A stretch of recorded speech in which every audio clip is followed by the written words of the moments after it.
is Happer and Mike. Yeah.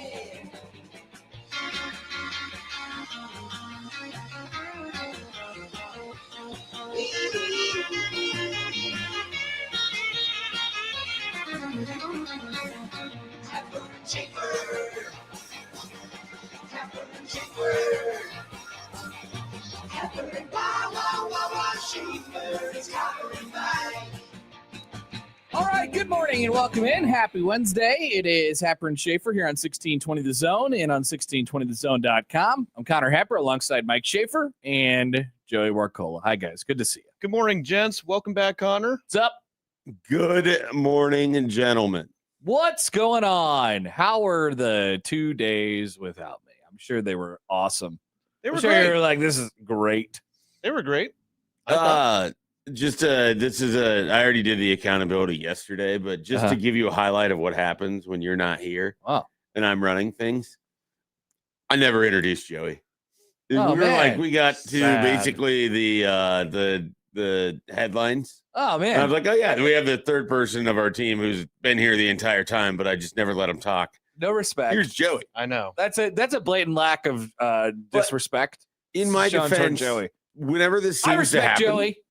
Whenever I'm running things, Joey ends up having like a million other things he has to do anyways. That's true. I wouldn't have time to talk. Yesterday, I was building a graphic filled with that's 32 true. different NFL head coaches. The Dear tiers was that was a long. And Schaefer had like 10 tiers, Yep. and Severe had like 6. So we put Joey to work. That's a lot of tears. It was. Yeah, and then there were some minor glitches with the technical stuff, which got addressed right after the show. Okay. But we were able to work our way around it. All right. Very good. This morning, Joey's extra duties are traffic reporter. I know that was clutch. On the way in. Yeah. I appreciated that from both of you. I was just gonna pile into it, so there was a wreck that was blocking off 84th and Dodge, and like you couldn't go any further on Dodge. I assume it's cleaned up by now. It looked like it was getting close. They were on their about way 20, 25 minutes ago. 5 minutes behind you. Right. And so it looked like it was getting close. So hopefully it's not impactful to people's morning traffic, and hopefully everybody's okay in the wreck. But I was just like, you know what? I'm just going to go into it because there's not a lot of traffic. I'm just going to see what happens. So I'm just going to go into it. And then wherever they detour me to, they're going to detour me to. So Joey, thank you for the update, but I didn't really use it. I didn't. Well, I thought it was valuable because I had both of your updates. And I was like, you know what I'm going to do? I'm just going to be on the right side, right into that turn lane. Nice. So I won't have to move all the way over, or, you could also see the flashing lights from a decent distance. Yeah, I saw something. Saw a few, and then it was just completely blocked off. Yeah. You could not go past that intersection. So. I thought about taking major precaution and just taking a different route entirely, but it would have been so inconvenient. For me. That's the problem. Yeah. Like that's kind of an area where there's really only one shot or one way that I would intend to go. Traffic reporter Debo writes it on YouTube. It was not cleaned up as of 10 minutes ago. Okay. Good So to know. maybe we get an update every 10 minutes from 84th and Dodge. We'd be on track. Yeah, that would. We already have greatly 4 appreciated. this morning. So here we are. We are back. No more days off. We're working 9 to 5, just like Dolly said, and we're actually working 6 to 10 because that's what we do. We should make a remix. Working 6 to 10. Yeah, I'd be down. Mine for would that. be working 5 to noon. That's quite the ring. That Joey, is you should just bury yourself in a production studio afterwards. Throw on the karaoke version of Dolly's Will 9 do. to 5 and just rip out working 6 to 10 Look at the or whatever. lyrics. What is it? 5 to noon. Yeah, I like 5 to noon. You should make a different song for every shift. Oh, boy. Night shifters be like working 10 p.m. to I thought you were 6 talking a.m. like No, specifically for Joey, so that he'd have Working one in there. overnight in the studio yeah. by myself. Yeah, you could do any of those things. I like the idea of Joey doing it specifically for himself, though, so he could include stuff like Blue Jay overtime in there. And, you could have a version Working for that. Blue J-O. Unfortunately, the Jays have played at 9. Yeah. And then Joey's like, I'm working 11 p.m. to 1 a.m. Working BROR. Very exciting. Listening to Brad from Charlotte. All right, so if you want to rip that out, you feel free. Don't make it. It's an extra thing. I don't want to put it on your plate. Yeah. But, No, I'm just looking at the lyrics, seeing if I could come up with some ideas for more lyrics. I still have. You don't have to do the full song. No, you could just like usually the chorus part of the song. Of course, that's usually which I think you've nailed already. Yeah, I think I did. You have done it. All right, so today is Wednesday, and we are back. It's college football season. In honor of college football season, all anybody could talk about over the last I've just been tangentially, really, really consciously trying to not care about anything over the last 2 days, but tangentially paying attention. Seems as all that we could talk about is rules, courts, and money. So nothing's changed. I mean, you really. But get ready, because this week is week 0, which nobody really cares about unless you're playing this week. Next week is week 1, and it all goes away. It all drifts off into the universe, never to be talked about again until next January. December, probably. But I agree. Sure. December. I mean, the season covers it for it's great. It would require something massive to supersede the fact that games are. The football will be happening. And I don't want to find out what that is. And we will not be talking about the stupid nonsense. But we still have a couple days to talk about the stupid nonsense, which is great. Growing considerably. And we will take advantage of that opportunity today. Sam McKeown will join us coming up at 8:30. Lauren Michelson will join us coming up at 9:15. We'll do. We got to be running out of teams by now. College football previews. I don't know what you guys did. I had the book, unfortunately, because we brought the show on the road to the golf tournament, which was awesome on Friday. But I had the book in my back. So yesterday we did Sam Houston State in honor of Michael Severe, and then the day before we did Hawaii and Florida. Oh, so you did G5 team? Oh, yeah, we G5 and Florida State. I thought we did Florida State. I don't remember doing Florida State. Well, I didn't have it on the sheet. Nice. So. We'll still we can still have Joey pick a couple more teams, knock them out through either magazine. I got a group of 5 suggestions. No, give me Power 5. Power 5. Power. Alrighty. We're back in Power because we have. Sorry, North book. Dakota State. Yeah, North Dakota State. Yeah, you're out. You're canceled. Although they do their week 1 game is Sacramento State, right? No, North Dakota State is playing Jacksonville State. This Saturday. Jacksonville State. Oh, this is exciting. Oh, they play this week? They play week 0? CBS Sacramento State plays 4:30. Eastern Michigan in Ypsilanti. I haven't even been enough of a sicko to look at what is going on in week 0. It's not a bad schedule. He says Saturday, USC and San Jose State. It's okay. That's all I got. Okay. Those are the ranked games. That's right. Those are the only ranked. You have North Carolina, TCU. Okay, that's good. That's the Aer Lingus. Somebody New Mexico dies. State, Florida State, NC State, Virginia's right after NC. Yep. And then the best game of the day is actually a 9:00 start on Fox. It's Memphis UNLV, 2 teams that have a group of 5 playoff aspiration. That's right. So that one should be actually pretty fun. Hawaii, a 9:00 start. Hawaii, Stanford. Yeah, that's pretty good. That's a 6:00 ACC network game. I'm already on record of Hawaii winning that game. I had an idea over the last 2 days because I was thinking about it spurred from volleyball. Okay. Obviously, a school like Nebraska wouldn't need this because they're in the Big Ten. But I was thinking about how we could bring back bracket busters. So I just wanted to bring back bracket busters for volleyball. Like Creighton might need a bracket buster in November, late November, because they're going to start the season playing 10 straight, like really, really good teams, and whatever will happen in that. And then they'll probably run through the Big East with like a maximum of 1 loss. So if you could get some power team in there in that. Now, I wonder if these teams want this for football. Like, do you think Memphis and UNLV, one of those, any group of 5 school that has playoff aspirations would be like, I want to play somebody when we've already got 7 games under. Yeah, so like November 10th or whatever. Yeah. Now you get a lot of that because there's more than one good group of 5 team usually. But I just want to bring bracket busters back. So I wonder if they would just ever move a game like this to week 12 instead of week 0. I wonder if you can convince inappropriate. 6 teams that have those aspirations to basically leave the same weekend open and then 2 weeks before it, you can match it up. Great idea. It'd be like one of those. You'd have to designate who would be home, and that's what bracket busters were. Yeah, I mean, so like more or less, you'd find like 6 teams to do it. So you have 3 games of it, the 3 different time slots. That's what bracket busters were. Again, that seems like the winning idea. We just got to get the TV network. I don't know why bracket busters went away. I don't know. That it makes me sad to think about. Still, people want their certainty, I guess.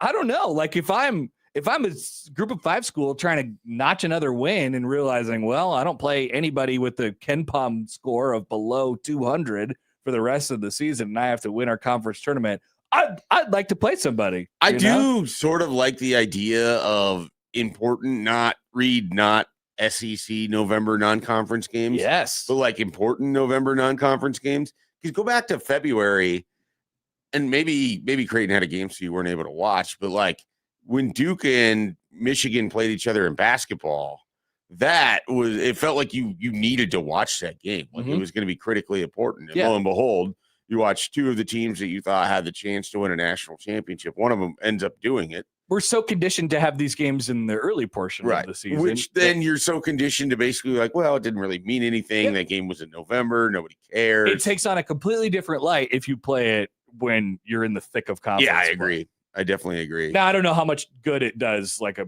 power team who's already going to be in the tournament / already is a top team or anything like that. The point other being, than television watching, which is great. So I support it for that reason. The point being, it's just like it feels magnified because of the time of year that it is.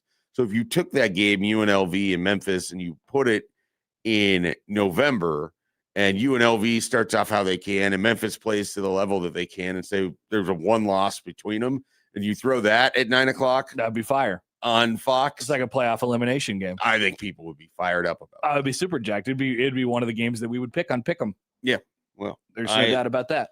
Are we still going to pick this one on Pick'em? Do we do a Pick'em for week 0? We'll have a week 0. We'll have a week 0 picks segment, but I don't think how I've done it is it won't count toward the final standings. Okay. It's sort of like a warm up. It's our exhibition week. Yes. Okay. And I don't know about you. We should probably suss this out at some point, but like how I've always done picks on any show that I've been on is we just pick the 5 biggest games plus the Nebraska game every week. If you want to do it differently, like a gambling guy would do it, and they would say, here's my bets of the week, No. I agree. I think we all pick the same games that would. I agree. And I don't want to do 100 of them because I don't want to spend an hour on it. All 3 of us submit 1 game plus the Nebraska game, and then we communally come up with what? We need 2 more to get to 6? Usually it works itself out. Yeah. There's exactly Rarely enough ever. top 25 games where it works. That's so I'll just. This all works for me. Okay, awesome. We'll expect that coming up this Friday in our very first pick segment, which won't count. Be a graphic thing I will need to make. You certainly could. I mean, you don't need to make any graphics. He's looking ever, for he wants. I'm looking for excuses to make more graphics. Okay, then we can supply you with more excuses. Joey has set the record for most graphics made by any producer in a calendar I should year, get an award. You really have. I mean, I just can't imagine and Nick Grimm does a great job and Josh Hodson does a great job. I can't imagine they make as many graphics as Joey. No, nobody's pumping them out in that much quantity. So if we put him in on this picks thing, he's just going to set the record so high for himself in 27. Yeah. I can't wait to see him chase it down. Me too. And we will all find out together. We all watch it happen in real time together. That is Joey. That is Mike. This is the show, and we're back, and we're better than ever. Like I said, Sam and Lauren will join us today.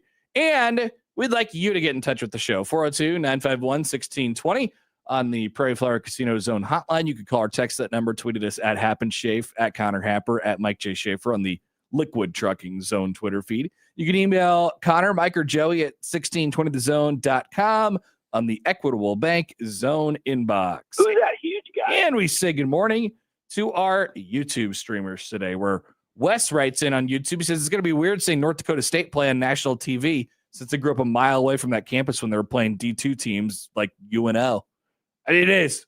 But it's like every week now. This is great. North Dakota State being a part of Division I football is absolutely fantastic. And but all of their it games will be an seem- adjustment. Like it will be very different. A CBS Sports Network game, FS1, ESPN, a bunch of CWs, and some Mountain West Plus. A lot of their games seem like I want to watch them I just know. because of the novelty of it. There's a bunch of funky matchups in there. Joey, rip through their schedule real quick. Jacksonville State, Fordham for the first 2 games at home, then at Air Force, at Sacramento State, which that game is a 9:30 ESPN kickoff. Hell yeah. Then they host Wyoming, go to UNLV, host Nevada, at New Mexico, host UTEP, go to Hawaii, host Northern Illinois, and then go to San Jose State on a Friday. Those are great. Yeah. And Fun they have a schedule. chance to win probably 8 or 9 of them. They definitely do. I think. No, it's. I mean, they definitely do. Okay. There's always this wonder, like, oh, how are they going to make the adjustment and how does it look over an entire season? But yeah, I expect them to face UNLV in the Mountain West Championship game. Oh, really? All right. Yeah, Like like, calling I a think shot. Those are I like probably it. the 2 best teams in that conference. I think if you went and looked back, like teams that transition up that are consistently top 10 teams hit the ground running generally. It usually pretty much works out. Yeah. Now, not everybody that transitions up has actually been a winning football team. Like that's always what's fascinating about it too, is you have some of these programs that just go up to the FBS level and they're winning 3 games a year at the FCS. I know. You question what the point of this is. Money. It is, yeah. but it's also just like, man, wouldn't you want to build it up a little bit before you make that? You jump? get paid more money to lose the exact same amount of That games. is true. So, you might as well do it. And that money can stabilize other aspects of your athletic department. There you go. It's all about the paycheck, folks. So elsewhere today, like I said, we'll have our segment where we look at college football teams here in just a little while. Coming up in just a moment, we're gonna let the audio play on Jamal Rule going to the bowling alley. Oh yeah, I'm sure you've heard about this yesterday. There is a lot to unpack, and I'm just gonna let you guys listen to it, the entire thing, because he talked for 9 minutes yesterday, and 3 minutes of it was about bowling. And I am very excited for everyone to hear this if you haven't heard it yet. We'll talk about the SEC's new rules last night. Nice job by them joining on with the Big Ten. Speaking of rules, we have some rule changes in college baseball. Exciting. Very, very exciting. EJ Barthel on running backs yesterday. And then I'm sure you guys talked about the money thing, the Dannon money thing. Have you not? We talked about ticket sales, kind of sort of talked around the Dannon's kind of press tour of different things and Nebraska's need to raise money, but we didn't directly go after it. Well, let's directly go after it, at least for a few minutes today, because I can't just skip a topic. I have to weigh in on it. I have to. So that's the setup for the show today. We're happy that you've decided to join us. We'll be right back after this on 1620 The Zone.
Hey, check this out.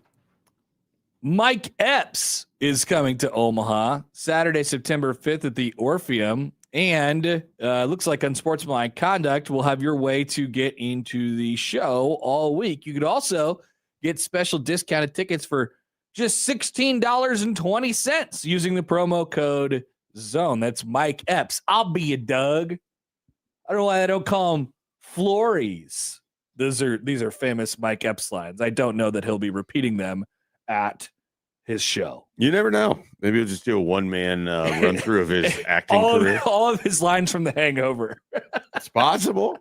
He's Doug. He's Black Doug. He's just like, hey, this is what I'm going to do. It's not really stand-up. I'm just going to act this out by myself.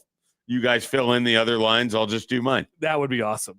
You would love it. I would really love that. That'd be something that I would do if I was in a movie one time and I had a comedy show. Remember that one time I was in a movie? And The Hangover is a very culturally important movie, as we've talked about. The funny thing is, like, the first movie I think of with Mike Epps is next Friday and then Friday after sure, next. Of course. And then, so when you as said normal that, people would, I needed you to fill in the gaps that it was the Hangover. And I was like, oh. He's the linchpin of the entire movie. I mean, he's the reason why they are hungover. Yeah. I mean, you're right. You're right. I just hadn't thought about it in that way. Debo writes in, this is good. Thank you, Watchdogs. Connor thought now would be the time to let you know that Schaefer and Severe didn't ask Padilla one single basketball question. Just thought you should know. What did you talk about? Volleyball. That's appropriate. Yeah, I mean, they got a pretty big week ahead. It is a big. There spikes under the lights. Yes. Is tomorrow. So I don't know. Was there like Creighton things that needed to be asked? Probably not. I didn't think there was. Probably not. But I always like to sneak in a basketball question. Okay. You know, we got in some, Harmon. Would you be happy to know there was some Trey Smack talk? Well, I'm not shocked by this. Yeah, there was. Jacob couldn't hear the question, which was sort of. Oh yeah, because there was a button on the board that was not on. And I was not aware of that accountability. But we got his thoughts on Trace Mack and on the Packers jerseys for the Bears game. His last name is actually Smack. Yes. Wow, what a great kicker name. Yep. Great kicker name. I'm excited for him to miss some kicks. Same. And then the people will be like, smacked. You've been smacked. I'll be smacking my looking head. for the first, like, right off the upright, and smack just going. Instead of a doink, it's a smack. Yeah. Awesome. We renamed it. That sounds really exciting. Yesterday at Nebraska football practice, a star was born. That's right. No, this is not the movie with Bradley Coopers and Lady Gaga. This is Jamal Rule. Jamal Rule was asked by our intrepid young reporter friend, Tim Verghese, hey, you like bowling, basically? And you're going to hear the question in this. And then ensued 3 incredible minutes. During this, you could feel the media sit up in their chair and say, oh my God, we actually have something interesting. Something mildly interesting has occurred during fall camp for the very, very first time, or during the month of August for the first time this year. I'm excited about this. There was 42 follow-up questions on the bowling, and you're going to hear all of them. Here is Jamal Rule yesterday talking about his newfound love of bowling. For a bowler, have you found where did that start? And have you found like a favorite lane here? It started going into our May break. I was bored sitting at my dorm, and I was like, you know what, let me just go bowling. And then I started going bowling. Happened like I started going like a couple times a day, and then ended up buying my new bowling ball. After that, the rest is history. Went back home, bought another bowling ball, so now I have 2. And then, I just, kind of fell in love with this. Kind of like peaceful. Some people have like golf and stuff, and my piece is bowling, seeing the ball roll down, And I developed a little curve too, so like seeing it go like almost in the gutter and come back and strike, it's pretty cool. Strong guy. How heavy is that ball that you have to throw? One of them is 13, the other one's 15. How good at bowling are you? I mean, I don't think I'm the best, but I think, for just like picking it up, starting taking it serious, I think I'm pretty good. My PR right now is like a 245, if I'm not mistaken. So, yeah, I think I'm pretty good. Of all the things that you could have chosen as a hobby, why? I don't know. I mean, like, I didn't expect to really fall in love with bowling the way I did, but, you know, I just went and it was just like really fun. And now, to answer your question, yeah, there's a bowling alley by my house called Sun Valley Lanes. Very, very cool people. Yeah, and yeah, I just go there. You know, they know me. I don't even gotta say my name no more. I just walk in. I'm like, can I get a lane? You know, so yeah, you know. Play league or anything? No, not yet. I was thinking about it, but I don't know. Just like with the football schedule, I don't think I'll have time. If I wanted to do that, I'd probably do it like next year during summer, something like that, when I have like a little bit extra more time. But yeah, you know, just whenever I'm like feeling stressed, I'll go bowling. If I'm having a good day, I'll go bowling. If I'm having a bad day, I'll go bowling. You know, just, you know, I kind of make excuses with myself just to go bowling. Yeah, I mean, I don't know why I fell in love with it the way I did, but I did. So, you know. Got your own shoes yet? Huh? Got your own shoes No, yet? I'm working on that. I have everything else. I have like my little wipe. It's called a chamois, you know, to take the oil off. I have my own bowling balls, yeah. Bring my headphones, just like, you know, get my mind right. Yeah, but I'm working on getting the shoes. The shoes are incoming. You go by yourself, or you bring people? Sometimes, you know, some of my friends aren't as what can I not as ready as me all the time to go bowling. So I ask them. Sometimes they say yes, sometimes they say no. If they say yes, you know, I go up there, have fun. I think it's better bowling with people because it kind of gives your arm a break. But yeah, sometimes I go by myself. Sometimes I go with a group of people. Sometimes I go with one friend. You know, yeah.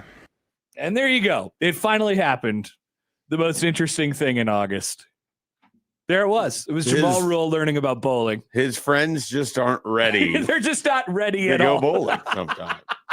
Which, I mean, you know, sometimes you're like, hey, let's go bowling. And people are like, what are you talking about? I don't want to go bowling. Like, he has the wherewithal. He's a freshman, right? He's in the dorm, or, you know, where he said he was in a dorm, or I'm sure some sort of variation of a dorm, whatever. I think he lived in the days. dorm in the spring. He no longer lives in the dorm now. So, you know, he's sitting there. He's like, I'm really bored. You know, I don't mean, but normal people, college kids, would walk around campus, explore, you know, hang out with friends, sit in a dorm room, play video games. He's like, no, I'm gonna take myself over to Sun Valley Lanes.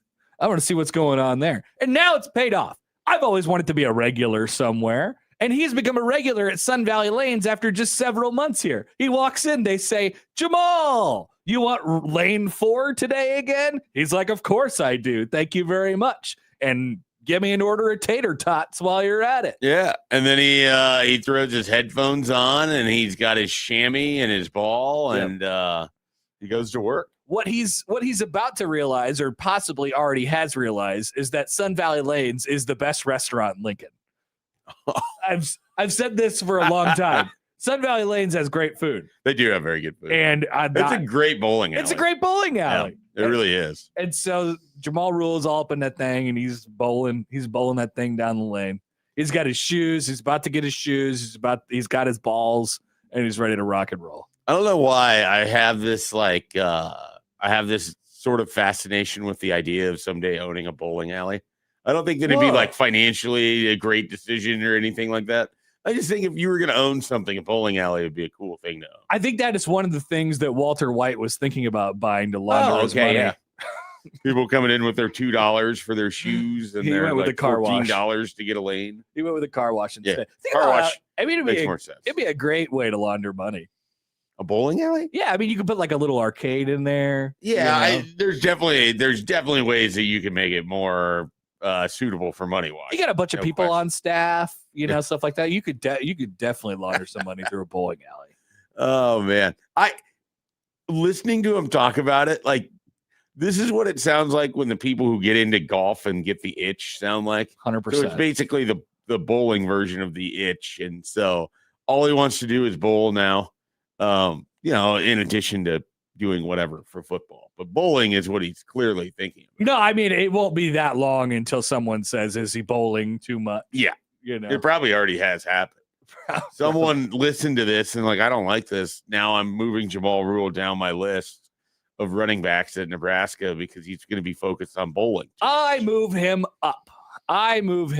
He is absolutely fantastic. And it could be the bowling allows him to get his mind right. And then he's just got, we might be at a thing where Nebraska starts looking for bowling alleys on away games so they can have him locked in and ready to go. Yeah. Is it weird that one of the first things that might come to your mind here in this great year, 2026, is that when a player mentions anything about his personality or something that he likes to do, you immediately sort of default to, I bet I could get an NIL deal. Yeah, I mean, Sun Valley should be working on this. It seems pretty obvious. He's like, "Hi, I'm Jamal Rule. I have lane 4 every single day." We're going to sell tickets. You can come and watch Jamal bowl. There's no better place that I'd rather get my mind off of the world than bowling. And that's what bowling can do for you. Now, the next step, When's of the course. last time you went bowling? There was a lot of talk about doing it on Saturday this past weekend. It never came to fruition. Which is why I was excited. I think multiple years. Multiple years probably. It's been a while for me. Yeah. I also have my own ball and my own shoes. Well, really? Yeah, I got into bowling. Oh, you had a Jamal Rule moment. Kind of. I kind of got into it in like the summer of 2019 or right around there, like 2018, 2019. I was in a league for years, and then I stopped. I did the ticket league for like 3 summers. Right. I did that for several years, and then it ended. Which I thought was like the perfect amount because actual bowling leagues are like 30-some weeks long.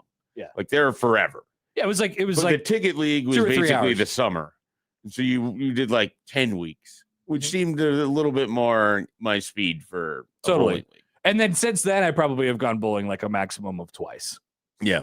I like bowling though. It's I think it's an enjoyable activity. Obviously, the next step to his bowling, sort of transformation here is to quote bowling movies.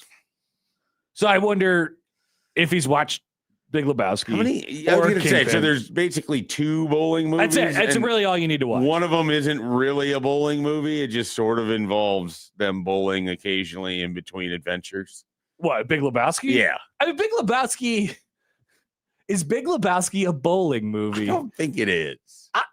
I kind of think it is. If the argument is yes, it's basically in the same vein that Die Hard is a Christmas movie. Like that's kind of where we're at. The premise is they're all like it doesn't happen without the bowling league that they're in, right? I mean, kind of. They're all friends because they bowl together. That is the unifying aspect of that friendship. There's no question.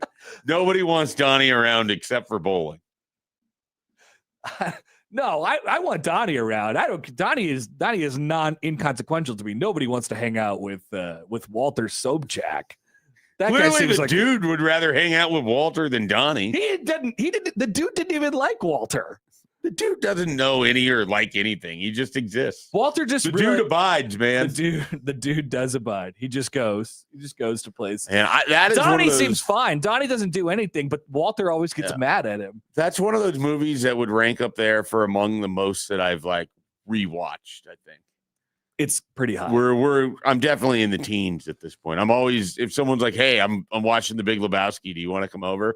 I would try to make it happen more than other social things that I would get asked to do. A couple things here. Here's Matthew. Rule makes excuses to bowl. Joey makes excuses to create graphics. Did we just get a Jamal Rule and Joey handshake meme? Wow. Yes, we did. Interesting. Sure did. Interesting. There's got to be a graphic coming from this segment, right? I want Schaefer. It's just Schaefer and then a bowling alley behind, and the word bubble says, "I want to buy this." I would love to. There you go. It's done. It would be great. It's already done just running a bowling alley in Joey's style as well. Fantastic. D'Lo says, "Okay, I have my new favorite player. If this guy doesn't average double-digit touches this season, they better fire Barthel." I agree completely. You got to give him double-digit touches. Yeah, no, he's ready. I think this makes him a for me, I feel better about things. He found mental clarity. Kyle says Jamal Turkey rule. That is good. Let's do that. Maybe he scores his first touchdown and he does the bowling thing like Dylan Raiola coined when they went to the bowl game. There should be like a graphic that comes up on the Husker Vision, like it does if you get a strike. Yeah. Like that's what should play when Jamal Rule, knocks the pins down and gets into the end zone. Crecky says, imagining Rule walking into the bowling alley like Norm from Cheers. Jamal! That's exactly what I thought when he said that. He's like, I go there. I'm kind of a regular. No big deal. That's exactly how I imagine. I want this to like catch on and some sort of national bowling podcast has Jamal Rule on. And he goes even deeper than the 3 minutes that he spends. As we know, I mean, we've seen things like this take off before. I'm sure in like 2 days it'll grab a headline because somebody will grab it nationally or something like that. Just like the Archie Wilson thing did last year. This is as Mitch pointed out, this is the Archie Wilson moment of last year. Oh, okay. Remember when Archie cried because that patad? Who made him cry again? Mitch. That's right. It's Mitch. He was just asking him how much he misses his family or whatever. Yeah. What a jerk question, Mitch. Yeah, it's unbelievable. The guy is clearly millions of miles from home, and you just have to remind him of that. But now he's off the hook because Jamal Rule, we have the Jamal Rule bowling story. Yeah, that's true. It's great. Another one of our guests prompted that one. Nice job, Tim. Way to go. Way to get Mitch off the hook as well. All right. We'll take a break. We'll come back. We'll take a look at whichever college football team Joey wants us to. Any hints, Joey? Any ideas? I haven't even thought of teams at the moment. Wow. Oh, he's stressed. Something's going on. What's going on over there? It's just an issue on the other station. All right. Well, we'll figure it out. Station engineer Joey. Back after this on 1620 The Zone.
Well, whichever college football team we do talk about, they can only hope to repeat the success of the last week of the Cleveland Guardians and the Kansas City Royals. Wow. Our baseball teams haven't lost in a week and a half. This is exciting. This is for us. It's rare, very rare, and exciting. And I got to see him play on Sunday. Yeah, that's right. I got to see Salvador Perez steal a base for the first time in 5 years. Wow. I was like, "Whoa, there he goes!" Did you put a star next to your box score? So you probably never seen him steal a base before.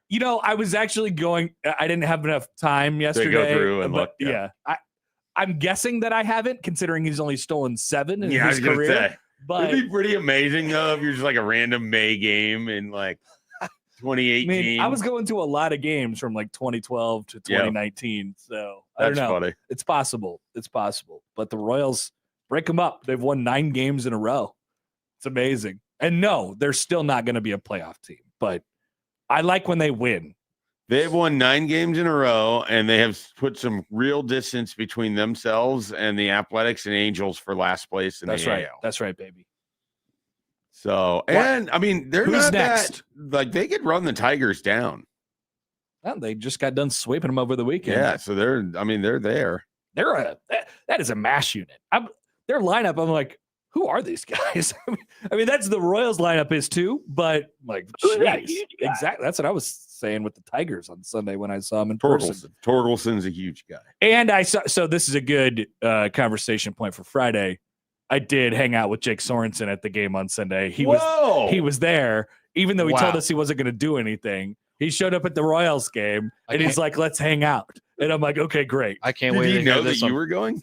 No, not until I tweeted a picture. Oh my gosh! I can't wait to hear this on Friday This at guy. 9:15. He lives an amazing life. It was He a really great does. time. All right, Joey, who we college football in today? 2 interesting teams. Well, let's start out in the Big 12. The Texas Tech Red Raiders. They've been in Big 12. They've been in the headlines for the entire summer. They most certainly have. I saw their boy Joey McGuire yesterday. He went on. Did he go on some podcast or something about did his whole routine about how I don't get why people are mad at Sorsby. Other people do bad things. I'm like, I hadn't heard this. he but bet on his team. That's why people are mad. it at would be him. easy to avoid talking about Brendan Sorsby. Probably not as easy for him as it would be for everybody else. But if it comes up, you're like, well, there's no reason to talk about him. He's not playing for us this year. Texas Tech, according to Pick 6 previews, is picked number 1. I mean, this is pretty unanimous. Yeah, they're pretty unanimously picked at number 1. People Big still 12. think even with Will Hammond, they have the best team in the Big 12. Yes, they do. Last year they lost in the playoff to Oregon. They lost in the regular season to Arizona State. They were able to supplement a whole bunch in the transfer portal. But the most notable thing about Texas Tech from last year, a team that went to the playoff, number 1 in the Big 12 number one in the Big 12, I believe, in returning snaps. They returned over 18,000 snaps from last year, and 64% of their production, which is 17th, I believe, so that might be returning snaps in the country, at least the way that Brett does his rankings here. A great defense, a plenty good enough offense, and a team that should very well be at least in the Big 12 championship game, have a chance to win it and go to the playoff again. Here is their schedule. They begin with FCS Abilene Christian. Win. Yeah, I'm going to say win. At Oregon State. Win. Houston. That's tough. That's a ranked game. That's interesting. On a Friday night. Oh man, I want to go Willie Fritz here. I know you do. You can do it. We're doing it. Willie Fritz. Yeah, do it. I mean, they're loss. Yeah, okay. Sam Houston. Win. At Colorado. Win. Arizona State. Win. At Cincinnati. Win. Arizona. Win. West Virginia. Win. At Oklahoma State. Win. Oh, he thought about it. At Baylor. Win. And TCU. Win. That is 11-1 with a trip to the Big 12 championship game. Very, very highly likely. Texas Tech's transfer portal dominance translated into on-field dominance with an 11-win regular season, all by 20-plus points in the school's first outright Big 12 title. They're just getting started. Over the last 2 cycles, the average Big 12 team has signed 2 4-star transfers. Texas Tech signed 20.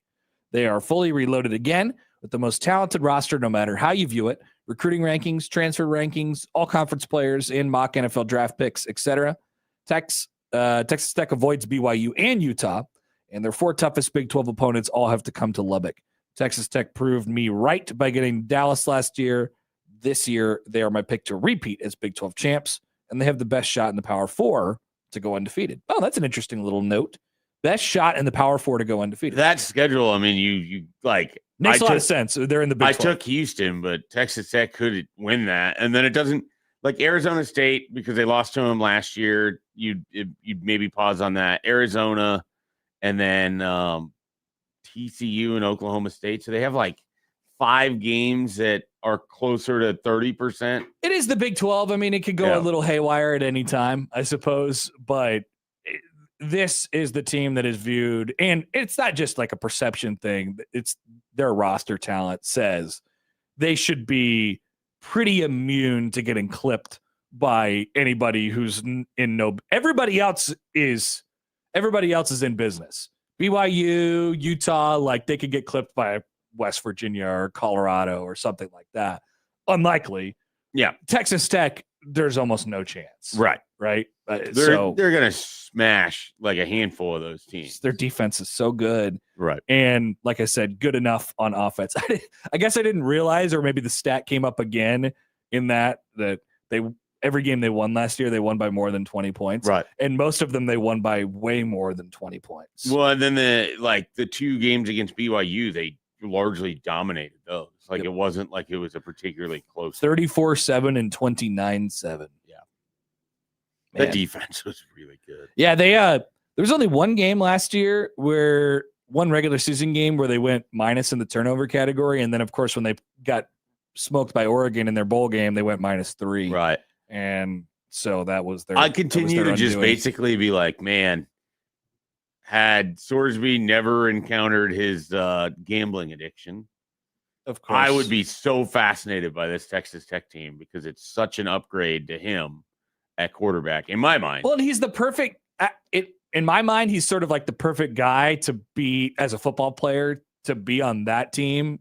Excellent, like incredible defense. You're gonna straight up shut some teams out, and then this may or may not be true, but the perception is they lack like real firepower on offense with their skill guys. So you put a guy at quarterback who kind of does everything for you and, can run and make plays and all these different things. I mean, you go from it's like Johnny Manziel. You go from a caretaker at quarterback to a guy who has potential to be a star. Like your offense, the volatility of it like goes up because the big play nature of it goes way up. Yep.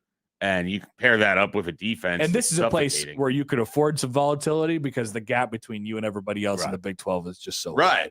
So, yeah, they're going to win the Big 12. As we've been talking about with a couple of the other teams that have popped up in that conference, everybody else is kind of playing for second, it seems like. And so we've pointed out Utah. We've pointed out BYU.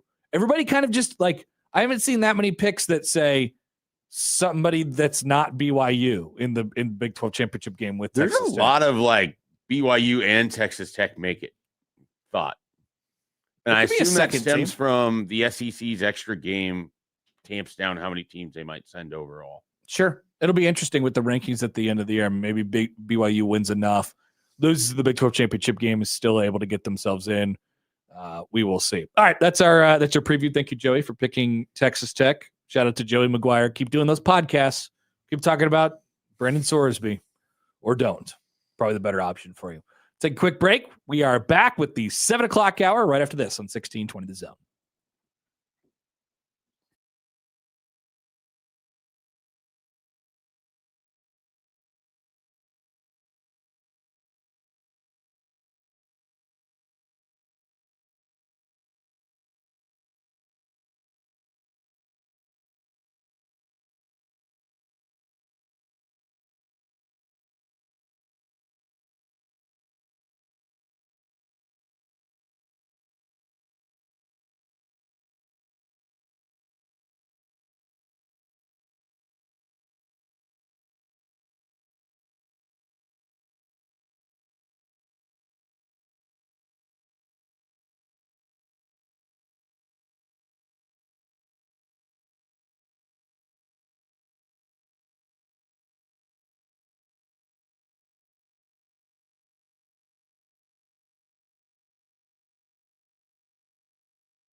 Oh my goodness. Look at what has just crossed my desk.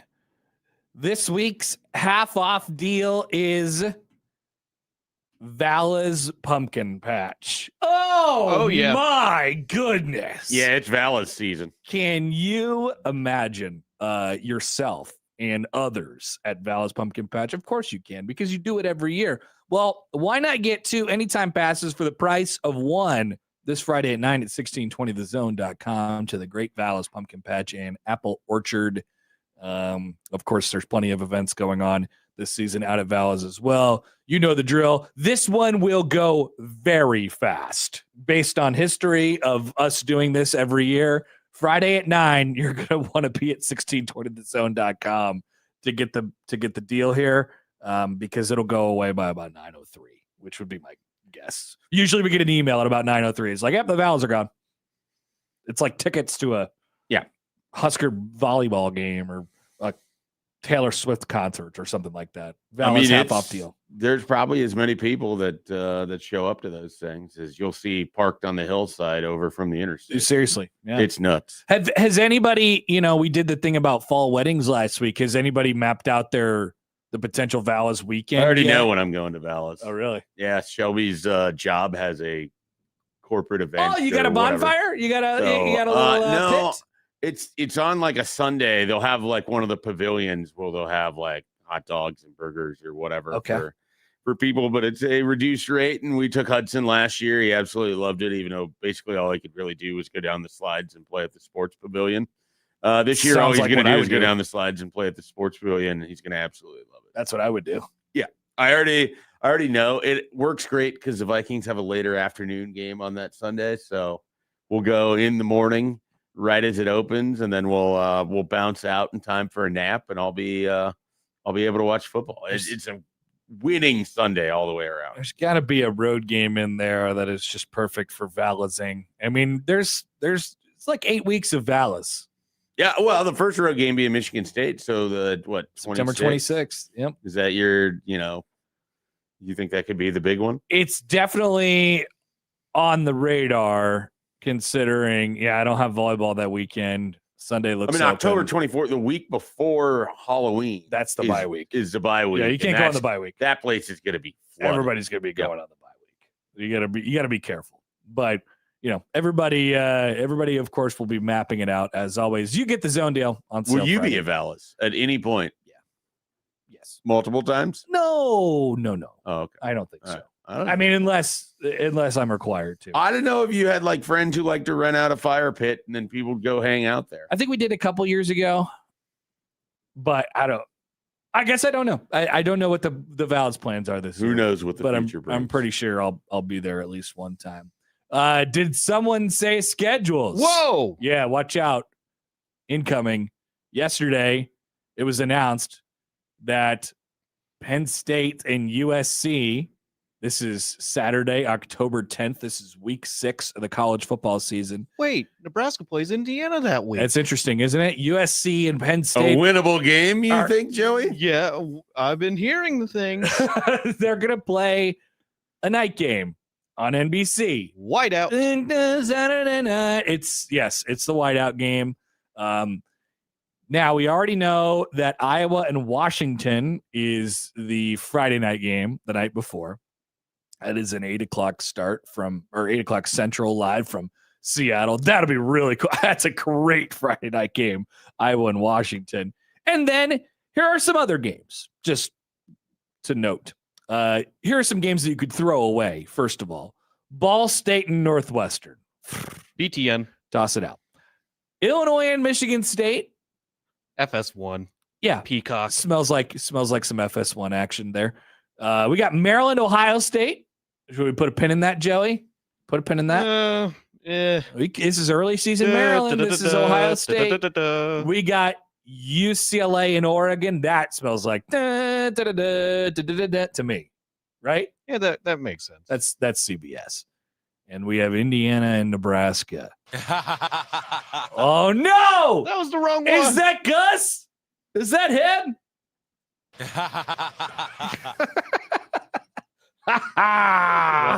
John Ho! He knocked knocked down the field goal. Could this be our one and only opportunity to be up close and personal with our dear friend Gus Johnson this year? It's got a real possibility. Yeah, it kind of feels like it. Feels like we're headed that direction. Both teams could be 5-0. Nebraska on the fringe of being ranked. Yeah. Indiana on the fringe of being top 5. Maybe they're already top 5. Maybe they're like number 3. Maybe Kurt Zignetti's saying, hey, we haven't lost a game in our last 21 attempts. We're number 3 in the country. What gives? They're going to be angry. Yeah. Swarming Lincoln like hornets. Well, maybe. I don't know. Who knows? And they're 12 fans. Well, swarming Lincoln like hornets. The players swarming, not the fans. Okay. I don't know if Indiana has they had fans that traveled for their national championship and everything. I'm really interested in what the Indiana fan base looks like as this goes throughout the time. Like, are they really going to get into football? Are they going to start traveling, taking over away stadiums? I don't think so. That doesn't smell like that to me. It doesn't seem like it would be, but it's in its infancy. Who knows? Well, it's not like they're, even with basketball, which is their sport, it's a basketball school. It's not like their fans are crawling all over the Big Ten tournament, No, probably not. Maybe when it's in Indy. Feels like they play Nebraska every year on the, in Lincoln. I never see a whole bunch of Indiana fans wearing candy striped pants all over the place. The year, honestly, as I think about it, where we saw the most Indiana fans in Lincoln would have been really early when it was a novelty. Yeah. And Pinnacle Bank was relatively new. So that kind of makes sense. But no, I'm just curious though. It's weird to watch a program go from, using the college football video game, like a 1-star program all of a sudden is now a 5-star program. So what does this look like for everything around the program? Not just the on the field football, but yeah. So I'm fascinated by that aspect. We'll start to act a little bit more like a big dog, but it'll be painted red that afternoon, and maybe suggest that morning, 11 a.m. Quite possible for our dear friend Gus Johnson. Maybe we'll get a touchdown. Wow, if we're lucky. Is this where I say I hope that it's at 11 a.m.? We might get a double dose of Gus Johnson in Lincoln this season. Whoa, what's this, Joey? What do you mean by this? What else are you projecting? Ohio State, Nebraska, Big Noon Fox. You think both of them? I think both of them are going to be Big Big Noon Fox. What does Nebraska's record have to be a Big Noon Fox game against Ohio State? But remember, they sucked that one year, and it was November, and everybody had gotten fired already, and it was still Big Noon. That was the game where Jackson Smith and Jigba but that was the best 3-9 yards. team that's ever existed. So at least you had that. That was the best 3-9 team that's ever existed. Yeah. So there is that element of it.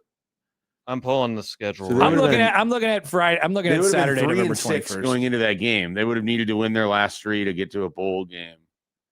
There was no real intrigue from the Nebraska side. No. I mean, their propensity to put Ohio State on. And then it was that Monday after that game is when. Now the problem is we now have 4 additional teams in the Big Ten. It just sort of depends on if they're playing at home or not. You can't Big Noon any of those. If they're on the road, you can. Sure, yes. If they're on the road, you can. How about UCLA, Michigan? Does that seem like a Big Noon to you? Could be. Do we not want to? Also, it could be 2 teams that are scrapping over 6 wins. How about Iowa, Illinois? Does that seem like a Big Noon to you? Similar, where it's sort of, I could see it if both teams exceed what I expect for them this year. That smells CBS for some reason. For some reason, that screams CBS at 2:30. But we gotta have room for Washington and Indiana. That's probably your night game. Yes, that week, makes very most likely. sense. And then we already have the Friday night game, which is Oregon and Michigan State. That is the Nebraska Ohio State week projecting ahead. I don't know, Joey. You might be right. We might get 2 Gusses, double Gus, 2 Gus-gasms. And multiple touchdown wows. I just hope, for Gus's sake, that it doesn't end up being a disaster like every Gus game has been. I tweeted out that clip yesterday of when Nebraska, what was it, Rule's first year, and they went to Ohio State, and it was 14-6 at halftime, and John Hull made that field goal. Yes. He was outside of his mind. He was so excited to be getting a good Ohio State Nebraska game. How long was that field goal? It was 50 plus. Right? Yeah. It was 50 plus. And he ripped it off. He's like, oh, ha ha. John Hall. And Joel Klatt was in the background going, woo! Like, we got a game. It was 14-6. They made a field goal at halftime. They knew Nebraska would take the lead in that game. It ended up being a good game. Yeah, it really did. It ended up being a good game. That was the game where Dylan Raiola had that, he ran. Yeah, no, he had his big long run, and he kept looking around like, why hasn't anyone hit me yet? Where is everybody? So I guess that was 2024. Yep, it was. All right. Maybe we're on Gus alert. We might. Will we get our first win, Nebraska's first win with Gus Johnson on the call? Because Nebraska hasn't won a game with Gus Johnson in the broadcast booth. Oh my God, is that true? Yeah, I mean, that's not true all time, obviously, but like in the Big Noon era.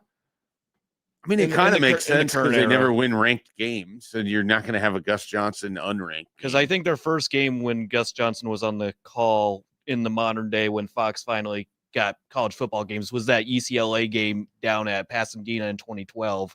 Then you had the disastrous Wisconsin game in the Big Ten championship. And then pretty much all the big games against Ohio State, Indiana, Oklahoma twice. Yep.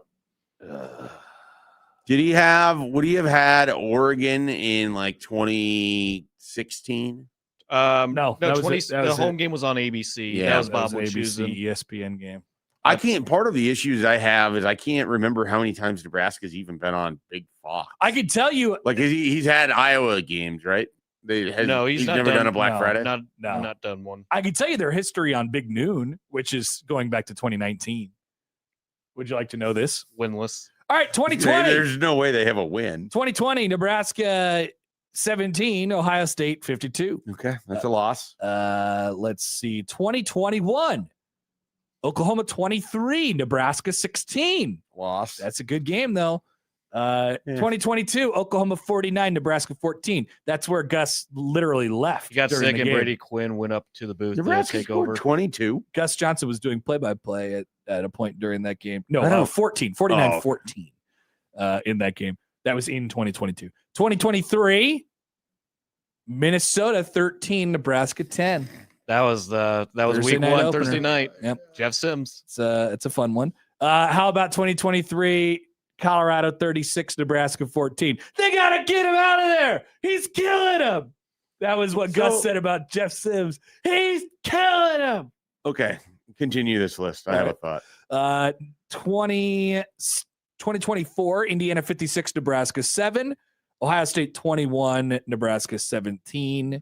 That was in 2024. 2025, there was none. So there you go. That's our Nebraska has never scored 20 points in a Big Noon game. That does appear to be accurate. Yes. Oh boy, that does appear. That's to be incredible. Accurate. They've never scored. It's like 20 up there points. with the overtime thing where you're like, well, surely they could have gotten to 3 touchdowns at some point in a game. Nope. They didn't. 17's a high if what I'm hearing is correct. And so, like, you could take if you want to be technical with it, take the Minnesota game out because that was a Thursday night. So if you just do Big Noon Saturday, you go back, you start it in 2020 with that Ohio State game to start off the year, which was a Saturday, right? Yeah. Yeah, that was a Saturday. Yeah. And they are 0-6, and they have not scored more than 20 points. Two of those games. They haven't scored more than 17, right? I believe that's the number. Now, 2 of those games were against Oklahoma, and one of those games was against Colorado. So Nebraska's only played a Big Ten team on Big Noon Fox, and just the 3 times. Yeah, 2020, 2024, Indiana and Ohio State twice. Yeah. Jeez. I got to get back at it. Maybe I'm rooting for Gus again because my goodness, we need some. I just want him to call a game where Nebraska scores 20 points. I do too. Because he might have to call out Jeff Sims again. They have to bring him back. He's killing him. They're terrible. That's soon enough. Gus is going to be saying that. He's going to be saying they're terrible. Maybe he'll leave the game again. He'll probably get sick. John Jacob Jingleheimer Schmidt said the Indiana 56-7 game was a Big Noon game. Jesus. Yeah, that was. Oh, it was. That was bad. I had high hopes that day. Very high hopes. I don't think I did Big Red. Yeah, I did not do the Big Red reaction for that game. It was terrible. Nobody writes in. Nebraska has one with Gus calling the game. It was the college basketball crown, though. In basketball. Remember, he asked Andrew Morgan, back to the farm with corn and soybeans. That's a great reminder to me that one of the highlights of Friday of the 1620 The Zone golf event was getting to meet Crown Credential media member Plaquemine. That's right. At the Phoenix afterwards. Yep. And learning about his experience covering the Crown. It was great. It was enjoyable for all. It really It was was. enjoyable for the Crown, It which really was. we're worried about its potential existence for the 2027 season. And now we get the artifact in the studio. We Nebraska may have won one, and Creighton may have been in the other one. The last one, yeah. That's it. May have been only 2 crowns. Incredible. Glad to have, Nebraska as a state has been a huge part of the Crown's existence.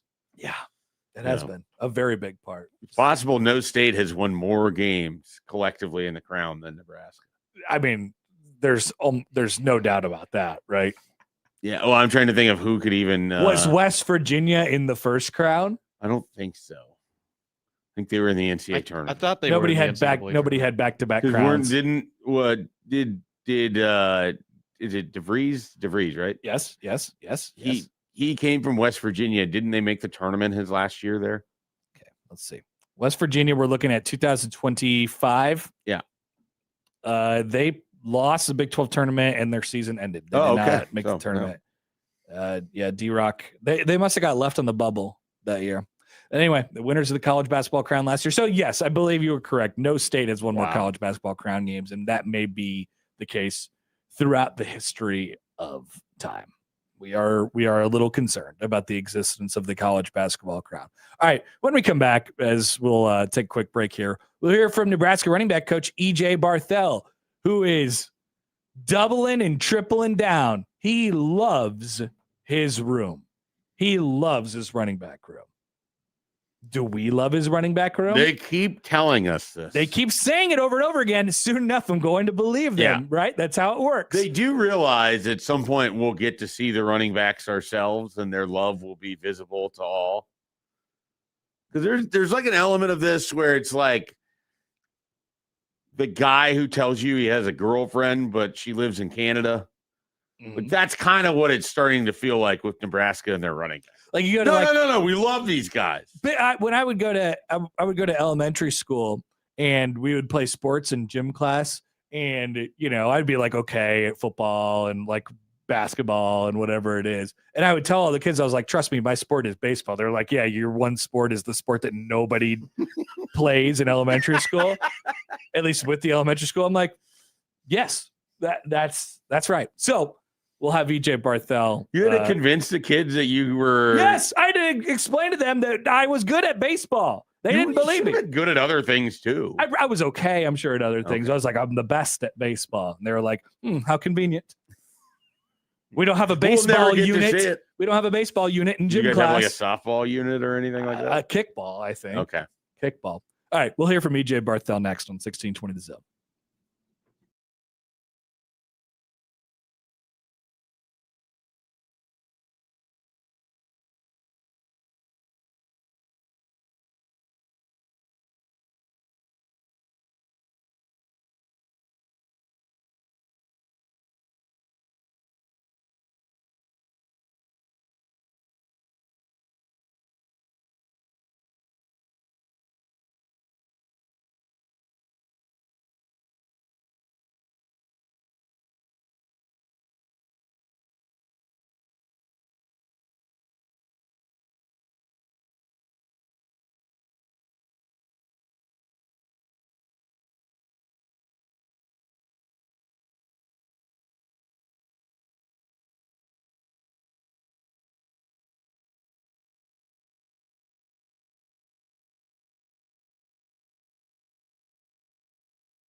Well, if you say it enough, maybe it will come true. That's what I was always told. Will it into existence.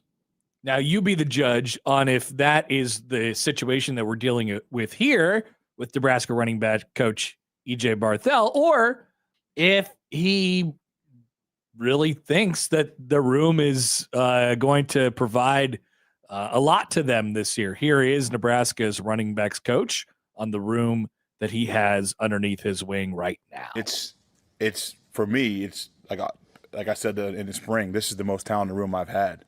So they push each other each and every single day. And I think keeping them together is my biggest challenge because there's only one guy that's really going to be out there getting the ball. So, like, the competition part of it has been paramount as far as guys getting better at what they need to get better at. Like, there's not much room for error. So you're going to get 1 or 2 reps to get things corrected. You know what I mean? So the urgency on getting better every day in practice, the urgency of attacking each rep is really important.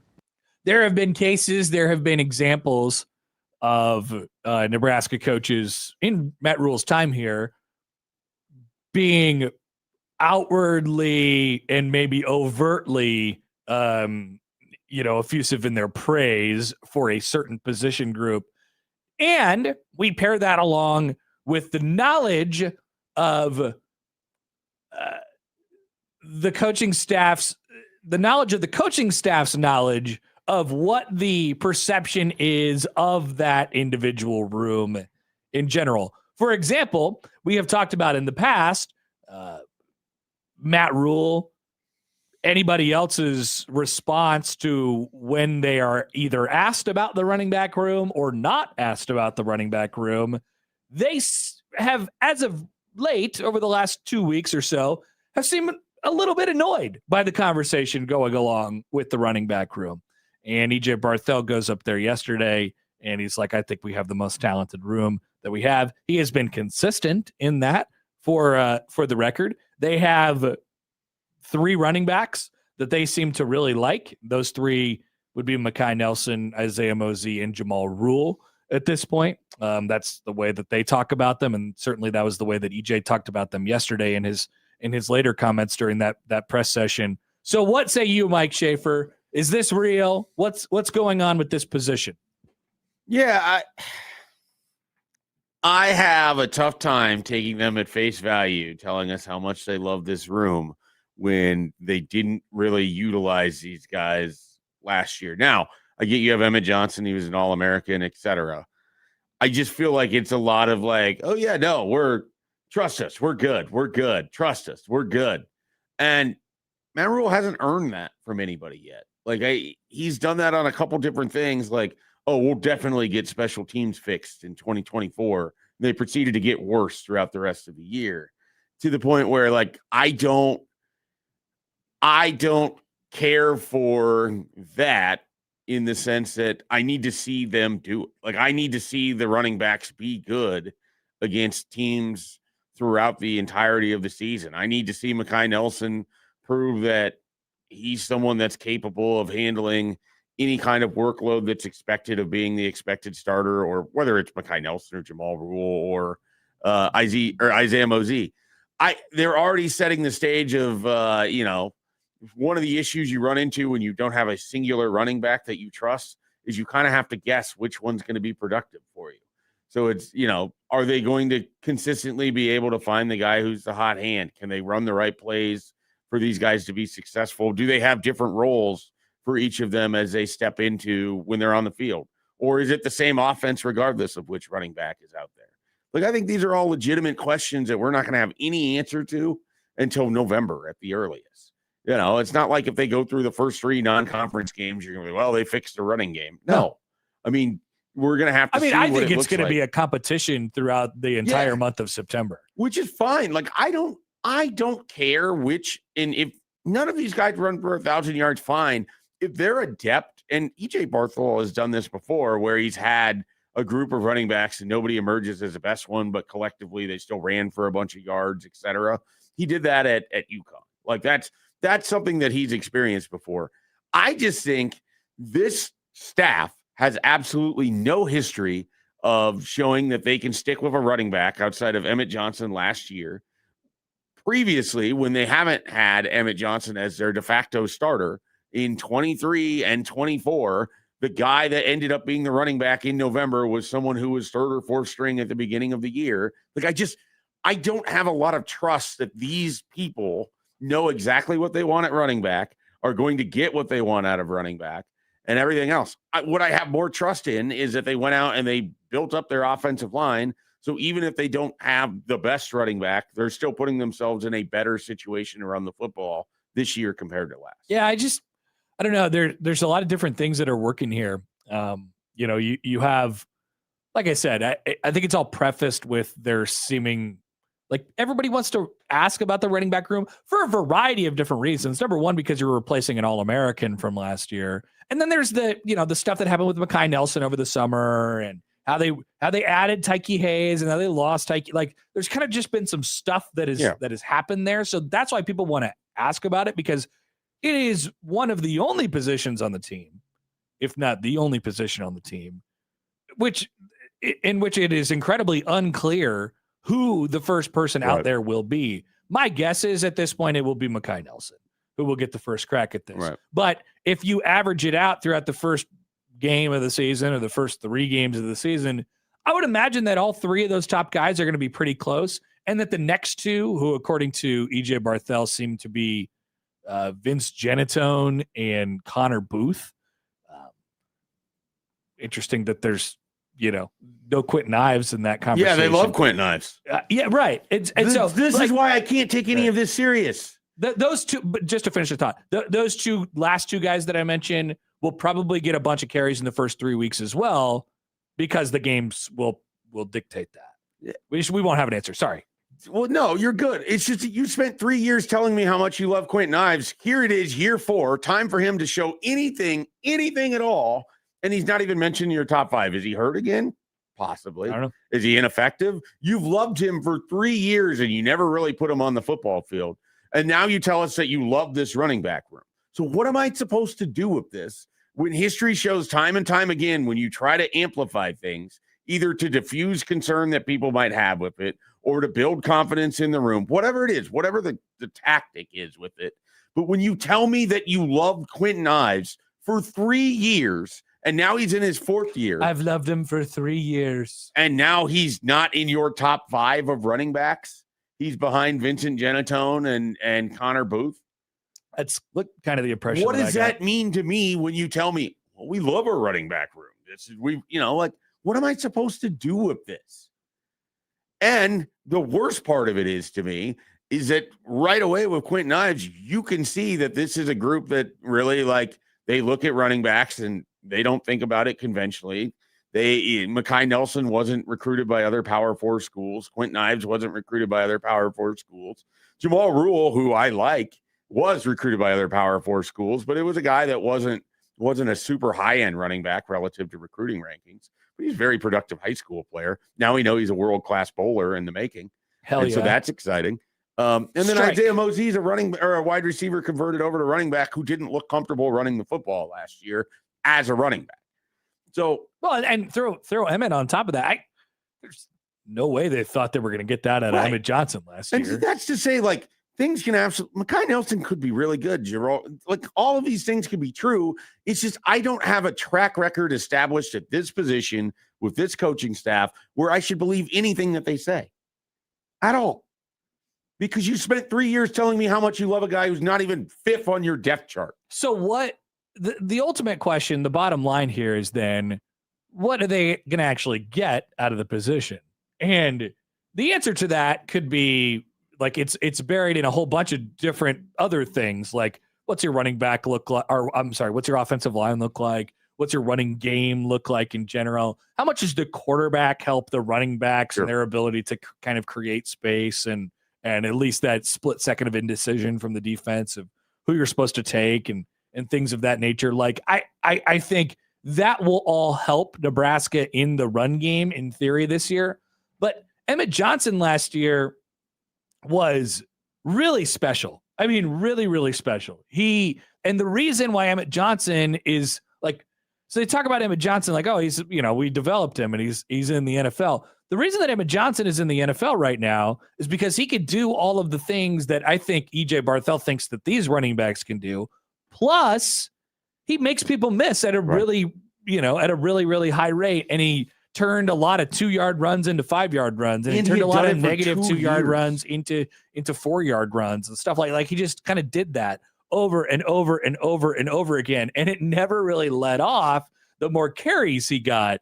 And I just don't I don't know if any of these guys in this room are going to have the opportunity to do that this year. And B, it's hard for me to project that any one of those three guys, those top three guys, has the ability to bring that to the table. It's just that's we have no difficult. That's difficult to know. I don't know the answer to that. I think they can all look good. And I think he can love the talent that he has.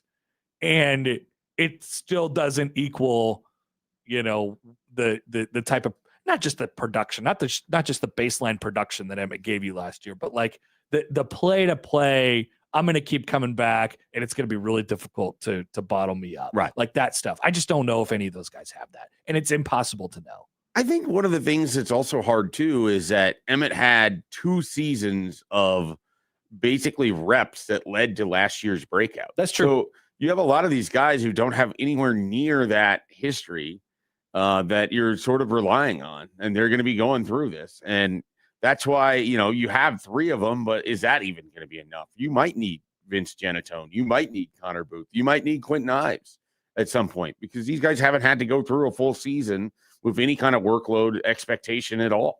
And so that's going to be interesting to watch, in addition to how effective will they be? Can they pick up, do they have a running back that can pick up a blitz in pass protection? Because that was a problem for him. That was Emmett's biggest bugaboo, is he wasn't a particularly good, he was willing, but he wasn't particularly good at, pass blocking. Do they have that guy? Do they have, I'm really fascinated. Will we see different roles emerge? Do they have someone that they can rely on for short yardage situation? This is, again, where investing in your offensive line can help the overall structure of your running back room, even if none of those guys have the talent of Emmett Johnson. So that's all good. It's just, I have no reason to trust anything that they say about the running game. None. So I was looking up, here's how this went. I agree with you, Schaefer.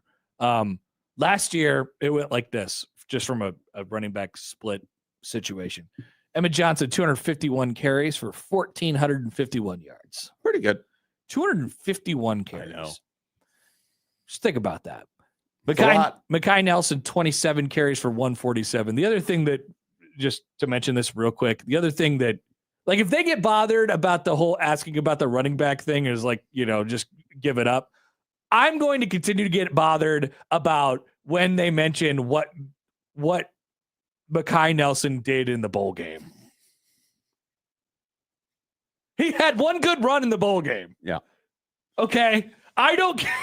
That is not going to be enough. It's never going to be enough evidence for me to be like, oh yeah. I don't know. It's never going to be enough. You remember that time that Mikhail Wilbon picked up 2 yards against BYU with 4 juke moves? I will be annoyed by this. If they're going to be annoyed by the whole running back, don't ask me about running back thing, we're fine at running back thing, I'm going to be annoyed every time they bring up Mekhi Nelson's run in the bowl game. I find it comical that they have the audacity to be annoyed by the fact that people would ask about a critical position on your team that you have no track record with at all. So Nelson, 27 carries for 147 yards and 2 touchdowns.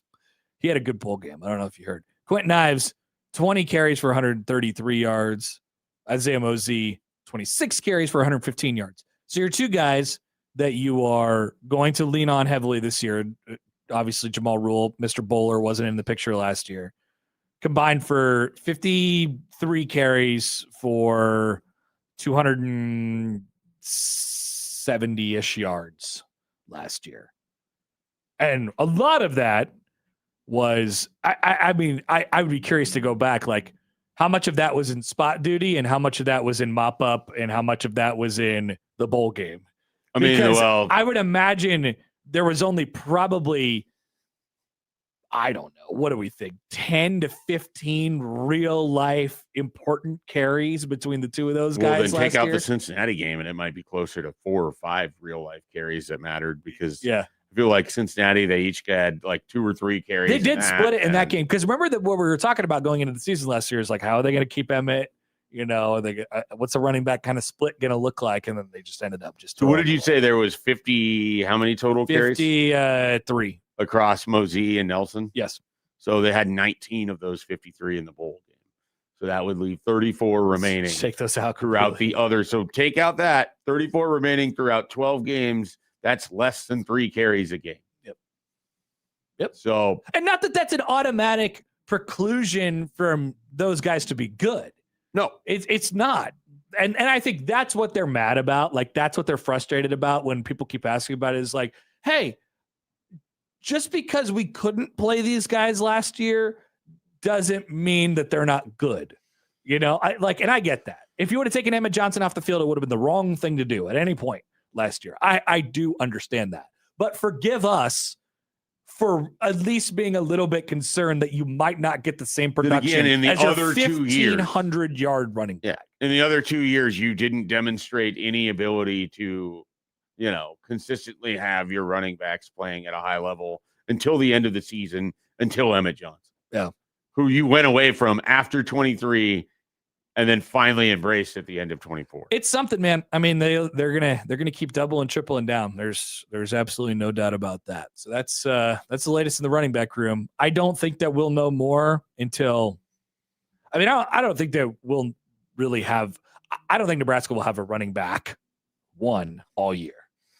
I don't think they'll settle on one, and I think they'll kind of spot it up with each of those 3 guys. Stop me when you think that I've hit a number that will best encapsulate Nebraska's leading rusher from running back in 2026. 1,000 yards, 900 yards, 800 yards, 700 yards, 600 yards. You're getting close. 500 yards. That's about right. Okay. So you don't think anyone will have more than 599 yards? Yes. Okay. What would you say? I think 600 is right. So right where you're like, we're getting close. Yeah. That's exactly right around the 650 range for any singular running back seems high to me right now. It feels odd to cap it at 599, but I think I believe that. Yeah. I think I believe that. All right. Oh, maybe I'll cap it at. Can we cap it at 650? Yeah, 650, 625. You want to split in the middle? No one man 625. Let's say 625. No one man runs for more than 625 yards for Nebraska this year. Are we ready to put that on a list? We asked Sam McEwen if Nebraska has a singular running back. I'd say anybody. Okay, so you're saying even Calandria. I mean, because Calandria, that would be a lot of yards for Calandria. Right. But they do have 3 terrible non-conference games. What if he runs for 200 yards against North Dakota? Okay, this is a good question for Sam. Let's remember that. Okay. No one man goes over 625. Yeah. We'll bounce that off of Sam coming up in less than an hour. But for now, we'll be back with Joey's headlines after this on 1620 The Zone.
Don't forget, you could still enter to win online at 1620thezone.com for your chance to win a trip to the Oregon game. Also, Matt has your chance to win bonus entries this week to our trip, thanks to Woodhouse Auto Family and 1620 The Zone. Once again, 2 tickets to the Oregon game, round trip airfare, 2-night hotel stay, and $150 on top of all of it, thanks to Woodhouse Auto Family and 1620 The Zone. What a great contest. Hope you enter and listen to Matt to potentially get your bonus chance. All right, Joey, what do we got?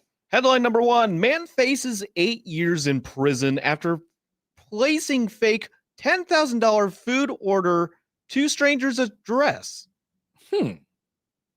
Okay. Yeah, I mean, I'm definitely moderately interested here. I'm Feels not like a lot of years in prison for that. I'm not quite Jamal Rule bowling interested yet, but I am interested. Well, headline number 2 may be interesting. With ropes and chants, thousands move Japanese castle. What? That's what I said when I saw this So headline. I'm assuming they use the ropes to pull the castle. There's thousands of them, like tiny How do you ants. move a castle? Well, we aren't going to have to click to find It's out. like building the pyramids, probably. It's probably like building the pyramids. It's like building the pyramids? I don't know. How? So we're clicking on this? I would, personally. All right.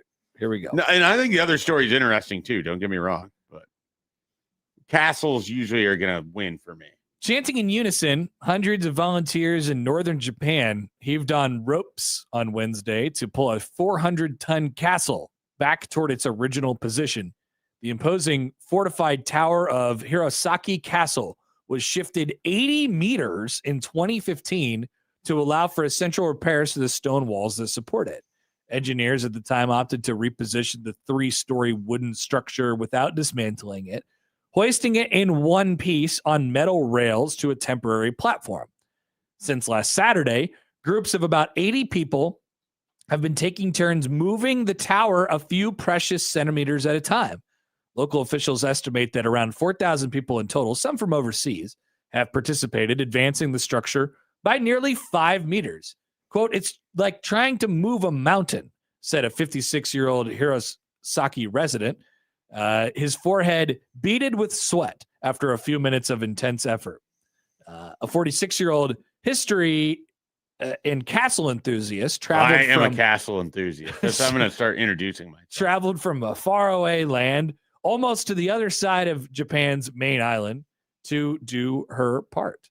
It's the experience of a lifetime, a precious and unique memory, she said. The municipality will deploy heavy machinery in September to complete the job, aiming for a permanent installation in November. Following further restoration work on the copper roof and facades, the full reopening to the public of this masterpiece from the Edo period, which is in the early 1600s, is scheduled for 2033. So a lot of rope pulling to do for the folks in northern Japan.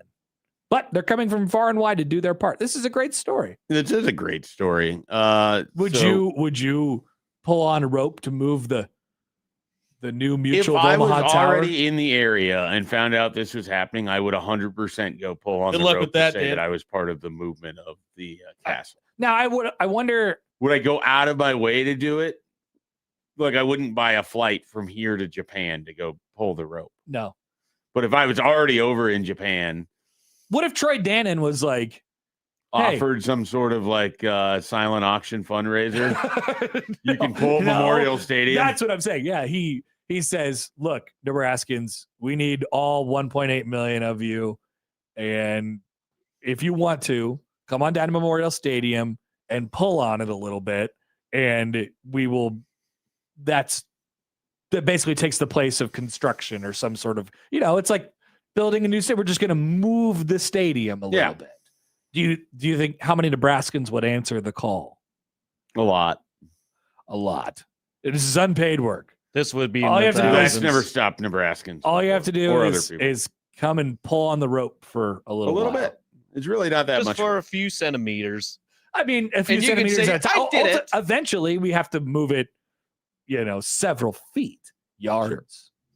a large amount of distance, but over a long period of time, well, the stadium moves centimeters. The journey of 1,000 miles begins with the first step. So that is true. If you're trying to get to 80 meters, you get 1 centimeter, you're on your way. I guess I have some questions. I wonder if you are pulling on the rope, if you can feel the building moving. Yeah. I would want to, I would not want to feel as if I was like pushing up against a brick wall. Sure. I'd want to You wouldn't know until you did it, though. Yeah, you wouldn't know. So you just get, now, if they handed out commemorative gloves, I bet even more people would show up to pull the rope. That is true. Yeah, you make the commemorative What if you gloves bought as the part of gloves for $10 and it had NIL fundraiser. Buy the gloves and it'll help pay for a running back that they'll love. Yeah. It could be a thing. Yeah. Gloves for love. Jimmy writes in on YouTube, Japan rules. High on the list of places I want to visit. Me too. I'd like to go. I like to go see what's going on in Japan. I also am fascinated by castles. Whenever I get over to Ireland and the area over there, I want to go to different castles.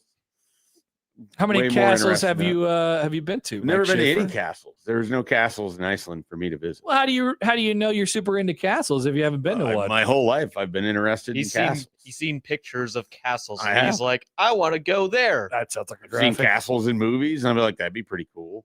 I have, What kind of castles? like have you seen? Legos. Oh, okay. Like when I was a kid, my brother wanted us to lean more into the Western Legos and the ship Legos, and I always kind of wanted to go the castle. You're a medieval guy. Yeah, so my interest is high. We got some castles in Omaha.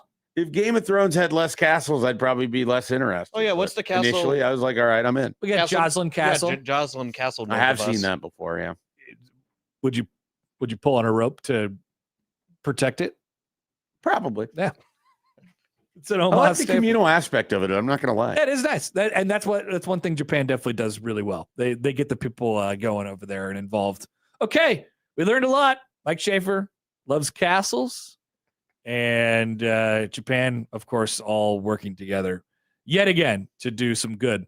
All right, we will take a quick time out. We're back with the 8:00 hour, halfway home. We'll touch on what the SEC and the Big Ten did yesterday.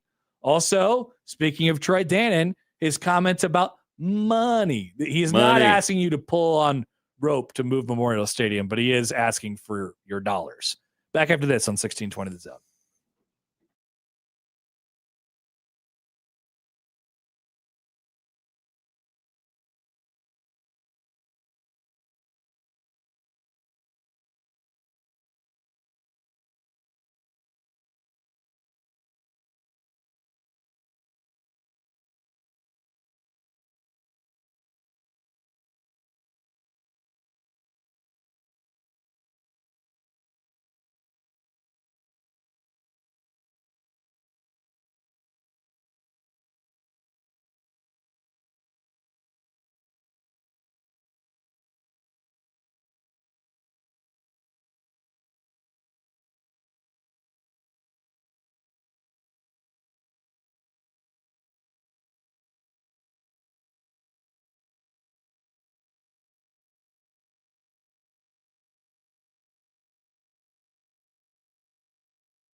All right, it's 8 o'clock.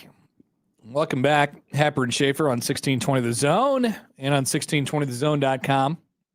Connor Happer, Mike Schaefer with you. Joey Warcola as well on this Wednesday morning. Hopefully everybody's commute either has gone fine or is going fine right now. I haven't got an update on Dodge. I would imagine Dodge it's cleaned up, but I don't know.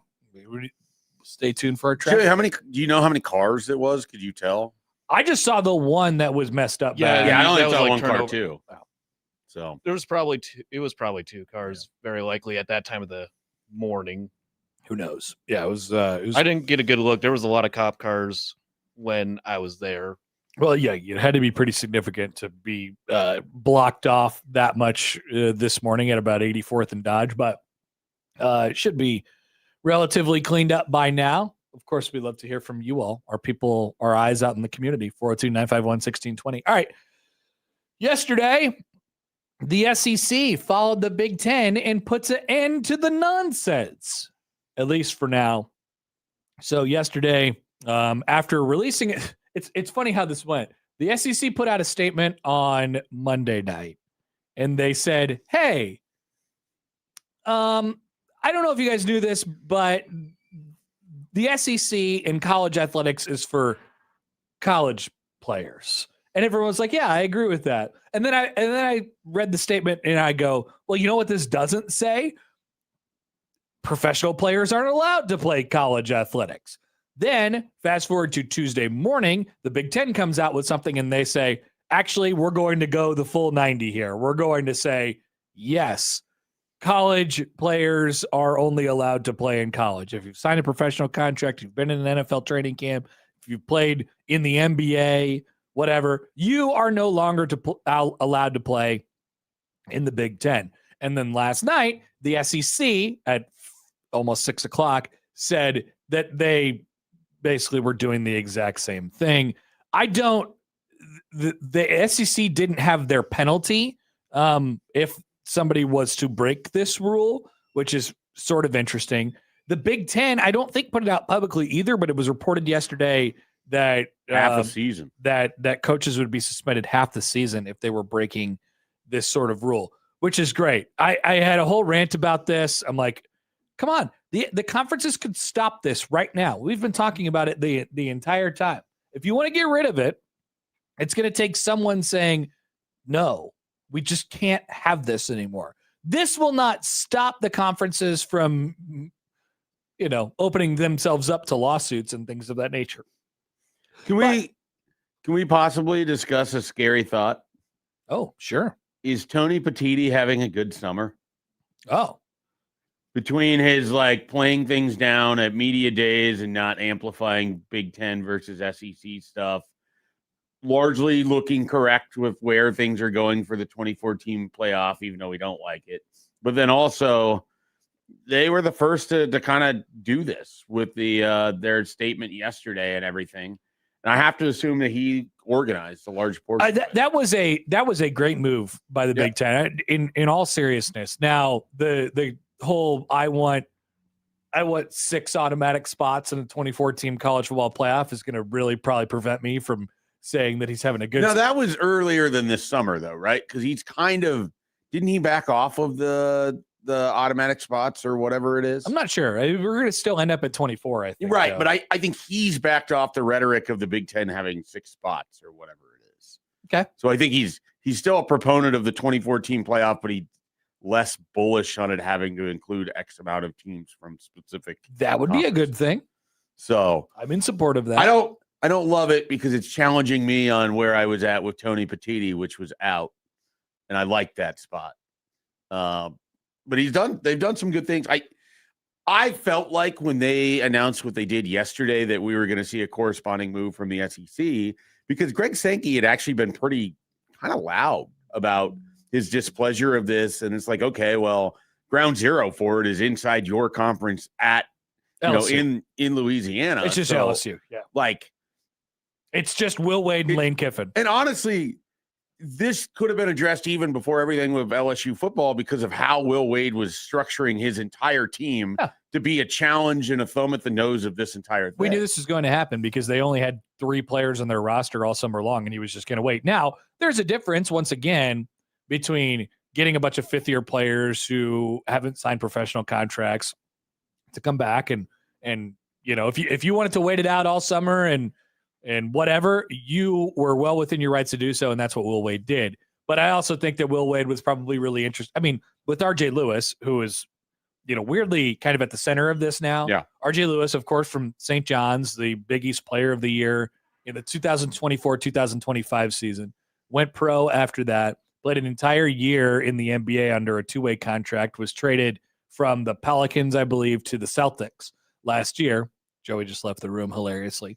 And, spent an entire year basically under an NBA contract and now was trying to get back in, and the landing destination was going to be at LSU. That is now no longer allowed to happen according to the SEC's new rules. Now, maybe I'm naive, and I think this is how this is positioned across the country.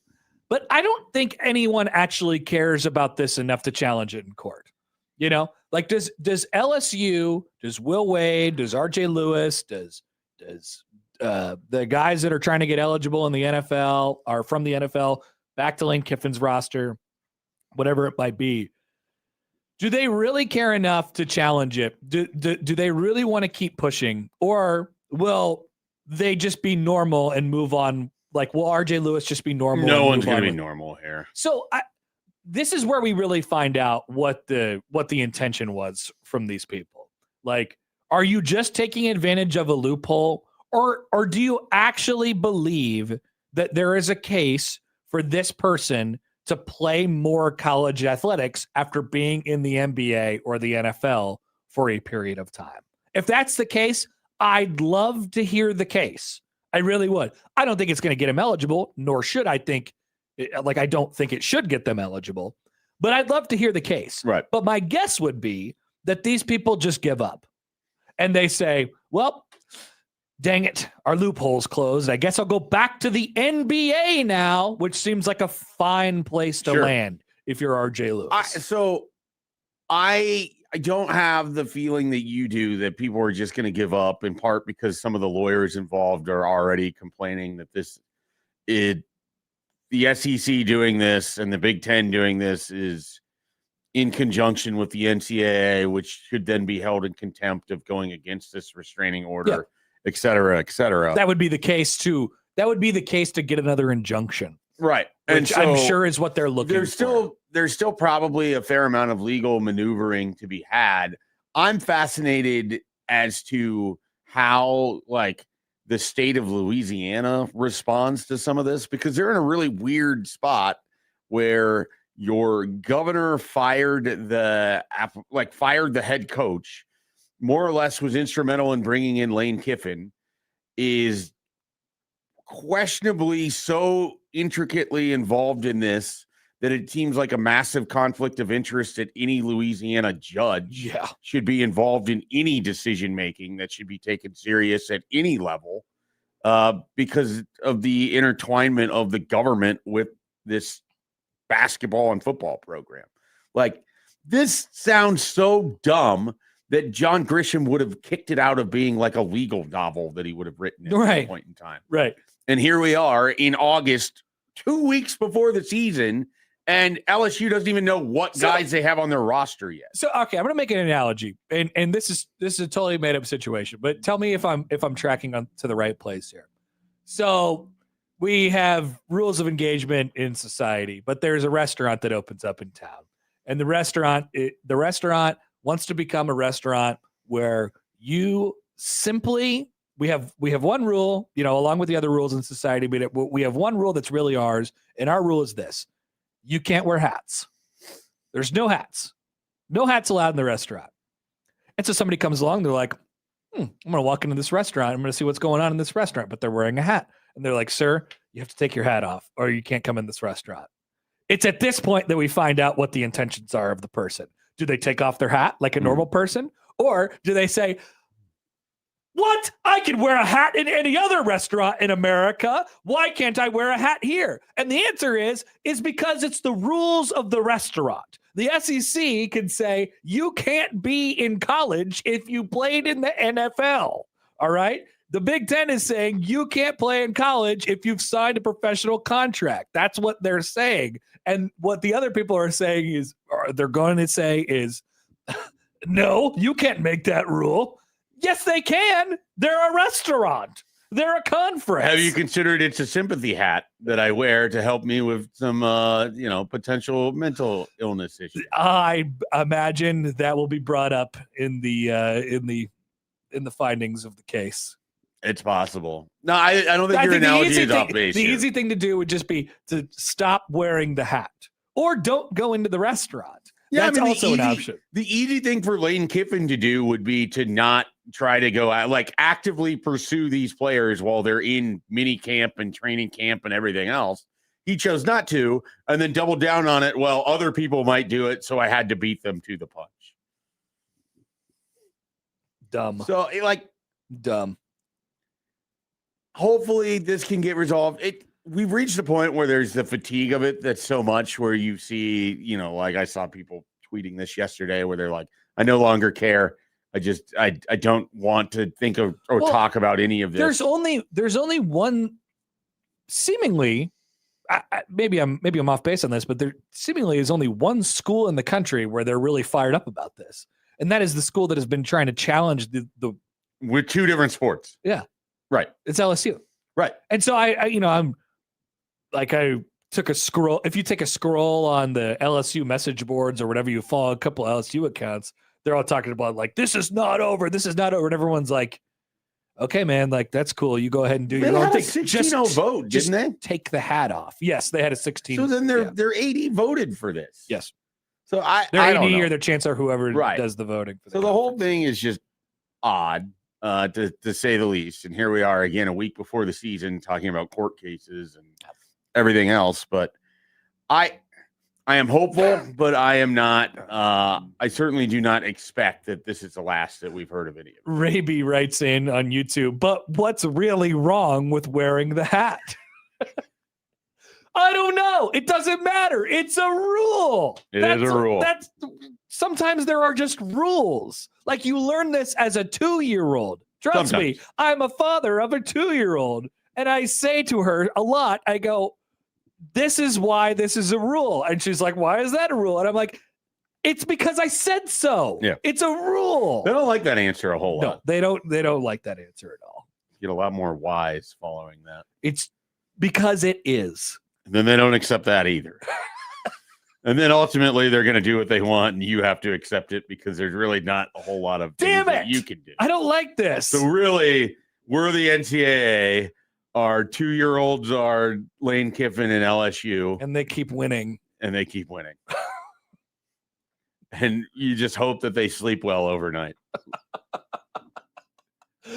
Just stay out of my hair, okay? Like, stay out of my business. All right, Lane Kiffin. We'll let you get away with whatever you want. You can have 4 popsicles, but please just go to sleep, okay?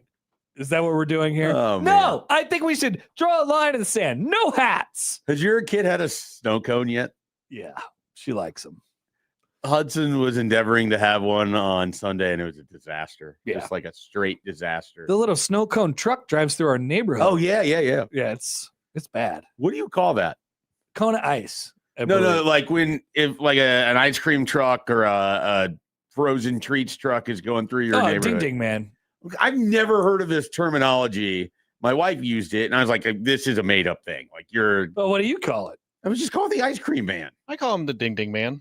What? This has to be an Omaha thing. No one has ever used the term ding ding man that hasn't been, grown up in Omaha. Really? Yeah. Huh. I guess I don't know. I guess I never really thought about it. This is like, she does this for me whenever I say scoop instead of shovel. She's like, nobody in Omaha would ever say scoop. Everybody says shovel. As far as like your driveway. You say scoop? Yeah, you scoop your driveway. I mean, I guess that I guess I'm familiar with the terminology. I would use that more interchangeably than ice cream man to ding ding man. Yeah. I would say go ahead. I can't imagine a scenario where I earnestly say the ding ding man. Never in my life had I heard this until, she brought it up. Or the garbage truck. We're sitting outside. She's like, oh, that's the ding ding man. I was like, what? I just got a text from Matt McMaster that said ding ding man ? Yeah. Maybe we're a ding ding town. I got one from Josh Hodgson that said, sorry, man. It's the ding ding man and you shovel snow. Omaha people, man. Bamon says, who doesn't call it the It's the ice cream man. I agree with Sindelar says, welcome to Ding Ding City. It is Ding Ding City. Yeah, they're calling us Swim Town. I think we're Ding Ding Town. Yeah, it is Ding Ding. I'm actually now annoyed because she's gonna hear about this segment and then replay and be like, I told you. Yeah, I don't get what's so weird about it. Okay. She had the bell. It goes ding ding. I legitimately thought it was she has some other terminology that's just her and her family that thankfully has never reached the heights of anyone else ever using it. And I assume ding ding man was that, but no, this is a real thing. Well, Matt says it's the most outrageous thing he's ever heard. He just calls it the ice cream man. I don't know. That's the normal thing to call it. I guess just an Omaha. It seems that way to me. Thank you for the ding. It was a lot more loud and annoying. It's louder than that, I would say. Aaron writes in. Sorry to derail everything. No, this is good. We needed this. Aaron says, never heard of the Ding Ding Man, and I've been in Omaha for 10 years. Well, you got to, I think you have to be in Omaha, for longer than 10 years. Aaron's an adult man. Yeah. You got to grow up in Omaha, and then officially know the guy who drives around with the ice cream is Ding Ding Man.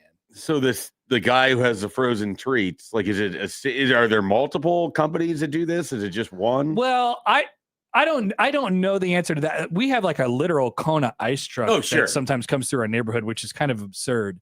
But the Ding Ding Man is the white van with the sticker on the side, with all the different. No, I saw the van from a distance with all the different bars. Yeah, and there's just one guy with a big freezer. That's all it is. Maybe there's two people in there sometimes, but it's got the SpongeBob with gumballs as eyes. Never get those. Those are stupid. Remember you telling me about this snow cone place that you went one time, and you're like, I got tiger's blood. I didn't like it. Maybe you were so mad at yourself because you'd gone over to the snow cone place and it had all of these options. You were like, I panicked and I ordered tiger's blood and I didn't like it. And I just sit there eating a snow cone I didn't like. You were really upset by this. I don't remember that at all. Well, Aaron says the worst part about this is the ice cream man comes in our neighborhood from time to time, and now all I'm going to think of is the Ding Ding Man, and that will irrationally annoy me. No, Aaron, you will just be an Omaha now. Welcome to Ding Ding Town. Black Cat says credentialed opinion on the Liquid Trucking Zone Twitter feed at Husker for Life. Lincoln native, and it's the Ding Ding Man. What? Really? Yes. Now that's a first. I have never heard anyone in Lincoln say Ding Ding Man. Maybe he has Omaha I've never heard anyone ever say Ding Ding Man until my wife said. John says, I'm with Schaefer. The ice cream man came through our neighborhood last night, and my wife said the ice cream man, not the Ding Ding Man, and I scoop snow off my driveway. I'm getting more confirmation from Crime Town. We're hearing from Lincoln? Yes, it's Ding Ding Man. They're calling it Ding Ding Man in Lincoln, too? Never, ever come up in Lincoln. Jasker Todd says back in the 70s and 80s, the drivers would literally ding a bell. The bell lasted longer than that. They were dinging the bell well into my childhood. Yeah. Which past 2000, Jasker Todd says, also went to a restaurant last month that required a collared shirt and no hats. Did you take them to court? Because you should have. You could just get it changed. I'm getting more confirmation that it is Ding Ding Man in Omaha. All right. Well, we got to figure out where we need to do a map. All right. Ding Ding map. Austin Jacobson. It's going to look like the 3 congressional districts. Your population center is just Ding Ding Man, and everyone else is just WTF. It's a blue dot, baby. We need the Ding Ding Man is really the blue dot. We need Austin Jacobson's comments on this for all of Western Nebraska, Sydney, Nebraska resident. Is he allowed to comment on behalf of Kearney after everything that happened there? I believe so. Jesse says you may have a ding ding man listening. If you are a ding ding man, you stop by know. first of all, stop by the station. People will go and buy some stuff. I promise you that. That is true. The people will come flooding out of this building. Straight to the ding ding man. No one's on, like, there's just dead air. Nobody's doing anything. Yes. They're all outside. They're all gone because they hear that ding ding. Well, I won't be out there because ice cream is not for me. So please let us know, based on where you're from, what you call the guy who drives up and down the street with ice cream in his truck. I'm from Kearney, both high school and college. Never heard of the ding ding. It's like when you call into radio shows and you're like, you know, or like Dan Patrick, does like the wait, whatever. Just be like, hey, I'm Steve. I'm from Omaha. I call it the ding ding man. And then we'll give you a little ding. Just that's the prerequisite for every call that ever happens on the show. Pretty great. Yeah. You have the ding ready to go. Hey, I'm Mark. I'm from Kearney, and I call it the ice cream man.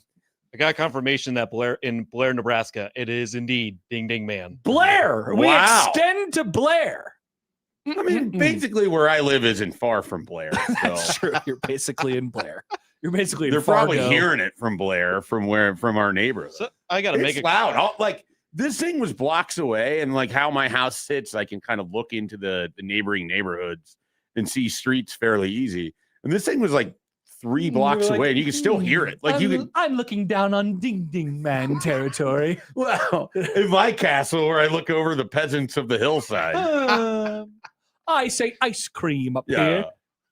Down there, they say I have my ding pinky ding. in the air as I'm saying all of this. Eating your SpongeBob thing with the gumball eyes. I kind of want to know what this is. You have never seen this? The SpongeBob ice cream with the bubblegum eyes? Well, so I've seen SpongeBob like ice cream or popsicles or whatever at like various gas stations or, you know, so I don't know if it's the exact same thing. Okay. That I'm not sure of. It probably is the same I would assume thing. so. Rob says, dude, I'm from Ogallala. And we called it the ding ding man. What in the hell? Once again, we got a blue dot in Ogallala. This is insane. Text from 6. Oh, this is never. Greg in Michigan, ice cream man. Yeah. Well, in Michigan, it's ice cream, I guess. Nope. In Nebraska, it's ding ding. It's funny because we don't call ice cream ding ding. That's just the man and what he does. Hey, go get a ding ding bar. That'd be really good. That'd be awesome. I'd buy that. I'm going to have a ding ding Sunday this week. We will ask Sam McEwen, an Omahan, we'll ask him what he calls that, and we'll ask him Omaha and a Lincoln. If there is any one person on Nebraska's roster who will run for more than 625. We got a lot of questions for Sam. After this, on 1620 The Zone.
All right, welcome back. More of Happer and Schaefer here on 1620 The Zone, 1620thezone.com. We are joined now on the Prairie Flower Casino Zone hotline by our good friend Sam McEwen from the Omaha World Herald. Sam, good morning. How are you?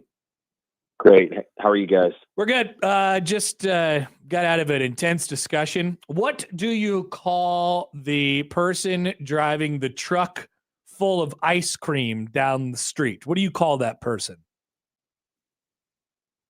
The ice cream truck driver. Okay. You don't call him the Ding Ding Man? Yeah, you can call him the Ding Ding Man. I mean, we used to call him that in Omaha. I don't know if that's a Omaha thing alone. You mean the guy that went ding ding? Yes. Yeah. I remember that guy. We were thinking of coming up, like our next new project here at 1620 The Zone is coming up with a map of all the places where the Ding Ding Man is called the Ding Ding Man. And I think it would be an Omaha thing, but I really don't know where it came from or why. Yeah, I definitely when I was a kid growing up, and you'd hear that ding, and then that second ding, and then the two more dings, and you'd like, where is that person in my neighborhood?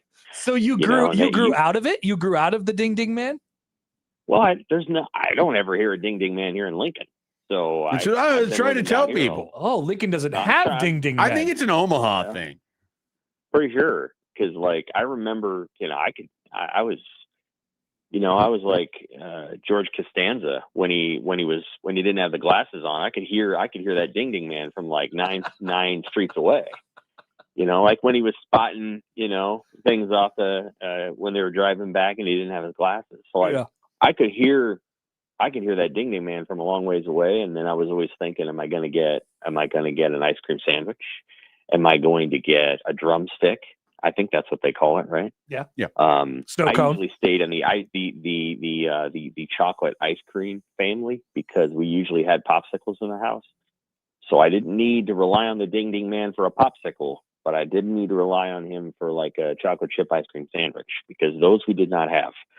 We're talking the ice cream sandwich with the 2 chocolate chip cookies. Yeah, of course. That's a pretty special event. So yeah, we called him the Ding Ding Man. Yeah. So yes, I was thinking like you're talking about like a Schwann's driver. No, Schwann Man's different. Ice cream to somebody. I'm like, I don't know. Yeah, I guess I didn't describe it. I didn't want to lead you one way or the other. Right. So that's why I described him so vaguely. It's definitely the Ding Ding Man. Yeah, that's what we called it. That's what I'm talking about. It's so called because ding ding ding ding. Yeah, it's about the ding ding. Yeah, Sam, for a full explanation, my wife said this and I had never heard it, and I'm just aghast that this is a thing. For 30 some years, I just assumed everyone called it the ice cream man, but nobody apparently does. It may be just in Omaha. In the city of Pittsburgh, I think the city of Pittsburgh is the only city in America where they don't call it a rubber band. I think they call it a gum band. So there's these little linguistic idiosyncrasies all over America. So that's probably one that's very specific to Omaha. I wonder if Bright Eyes had a song about it. Half of his songs are about Omaha. And so whenever you listen to his work, and I think he's in concert really soon back in Omaha, but half of his songs, just reference stuff. Or I wonder if Alexander Payne. Yeah, I was thinking Alexander Payne, yeah. I don't think Alexander Payne's had the Ding Ding Man in any of his movies. Okay, that's got to be a 5-minute scene. Like at some point along the way, one of the characters calls the ice cream guy the Ding Ding Man. They're like, "What? What are you talking about?" Gene from Cinnabon never brought up the Ding Ding Man when he was stationed in Omaha. They did bring up Bo Pelini, though. He did, yeah. That's right. Do you remember when Bo Pelini had a sandwich in Omaha, and there was also a song, Bo Pelini? Do you remember that? Well, which the songs? The Bo Pelini song that was just to the song that the band plays, the Bo Pelini. I don't remember either. No, it was written by these 2 ladies, and it was Bo Pelini, Come and Save Us from the Chaos. It was written, I think, right before he was hired, right when Callahan had gotten fired. So it was, there was a song. And there was a sandwich? Yeah, what's a sandwich? Oh, yeah. There was a couple different places in Omaha that had a Bo Pelini sandwich. I can't remember what all it had on it, but it was an Italian-themed sandwich. I suspect it was quite good. I guarantee. You know what's going to happen now is that Happer and I are going to spend some time assigning sandwiches to the past coaches at Nebraska. Oh, you should. You really should. And I'll tell you what, there's people in town. There's great sandwich places all over Omaha, as you know. There's people in town that would help you with that. Like, and you got to go basketball coach too. Like, you gotta give me a Doc Sadler. What's the Doc? I mean, probably barbecue. Probably got some melted cheddar on. Yeah, you just never know. A 32-ounce Mountain Dew on the side. We are building a fictional sandwich shop of basketball and football coaches, or just coaches in general. You know, Fred Hoiberg is probably the best. It's probably the healthiest sandwich in the planet. Yeah, avocado on it. There is how much arugula is on the Fred Hoiberg sandwich. Right, that's right. Like, okay, we're gonna have tomatoes, we're gonna have arugula, and if you're 21 and over, it comes with a little bottle of wine on the side. There you go. That's right, spritzer. You know, that's right. Yeah, like, and he, very, very, and just a little bit of mayo, not too much. You know, he would be very, very on point with that for sure. Yeah, no, it has to be done. I mean, you'll just have to. Now you're gonna have to figure it out. Somebody should ask Fred what his favorite sandwich is, because he probably knows, and he probably eats it all the time, and he could explain it in great detail to anybody who asks. It's funny that you can more closely associate these coaches to drinks than you can food items. Yeah. I mean, we could You do never the really job. see him eat. I mean, but yes, because we remember Mike Riley come up to the press conference with his Pepsi. Sure. And he always had to have his Pepsi. The only coach we've ever seen eat was Urban Meyer in the bowels of the stadium eating his sad pizza. The only coach we've ever seen eat. I can tell you that when Mike Riley came out here, he was a big In-N-Out burger guy, and he said, Sam, that Culver's makes a burger that's almost as good. So, like, he liked going to Culver's in Lincoln. Like, he went to the Culver's because there's no In-N-Out, but Culver's was pretty good in his opinion. Man, that takes a big guy to be like, you know what? I love In-N-Out, but I just moved to the Midwest, and guess what? That Culver's place, it ain't too bad. It made me kind of forget about it. I mean, that takes a really big person to say that. It does. A friend of the World Herald. He's not just a friend. He's my coworker at the World Herald. Evan Bland is a big Culver's fan. So anytime you see Evan, you're going to have to get the breakdown on all the Culver's. Whenever we're going on road trips, we usually hit a Culver's at some point out or back. We're usually going through a Culver's drive-through. Big Ten is Culver's country. So he must really country. like the patch that Wisconsin is debuting. I think he's a fan of it. I think he would probably order off the patches menu if he could. We are definitely in Culver's country. There's no doubt about that. Okay, Sam, we have football. We have a couple football questions for you. Here's one that we were kind of toying around with earlier in the show. Is there one single person on Nebraska's roster who will run for more than 625 yards this year? I'm doing over and unders on the Pick Six podcast too. But so, okay, the answer to this question is 625. That's the number. Is it a good number? It is a very good number because I think it's tight. I think it's really close. I'm going to go yes. I'm going to go over on 625. Okay. I think somebody emerges, and I think somebody gets banged up. And so, like, somewhere in there, I think the three goes down to 2, and I think somebody surges ahead.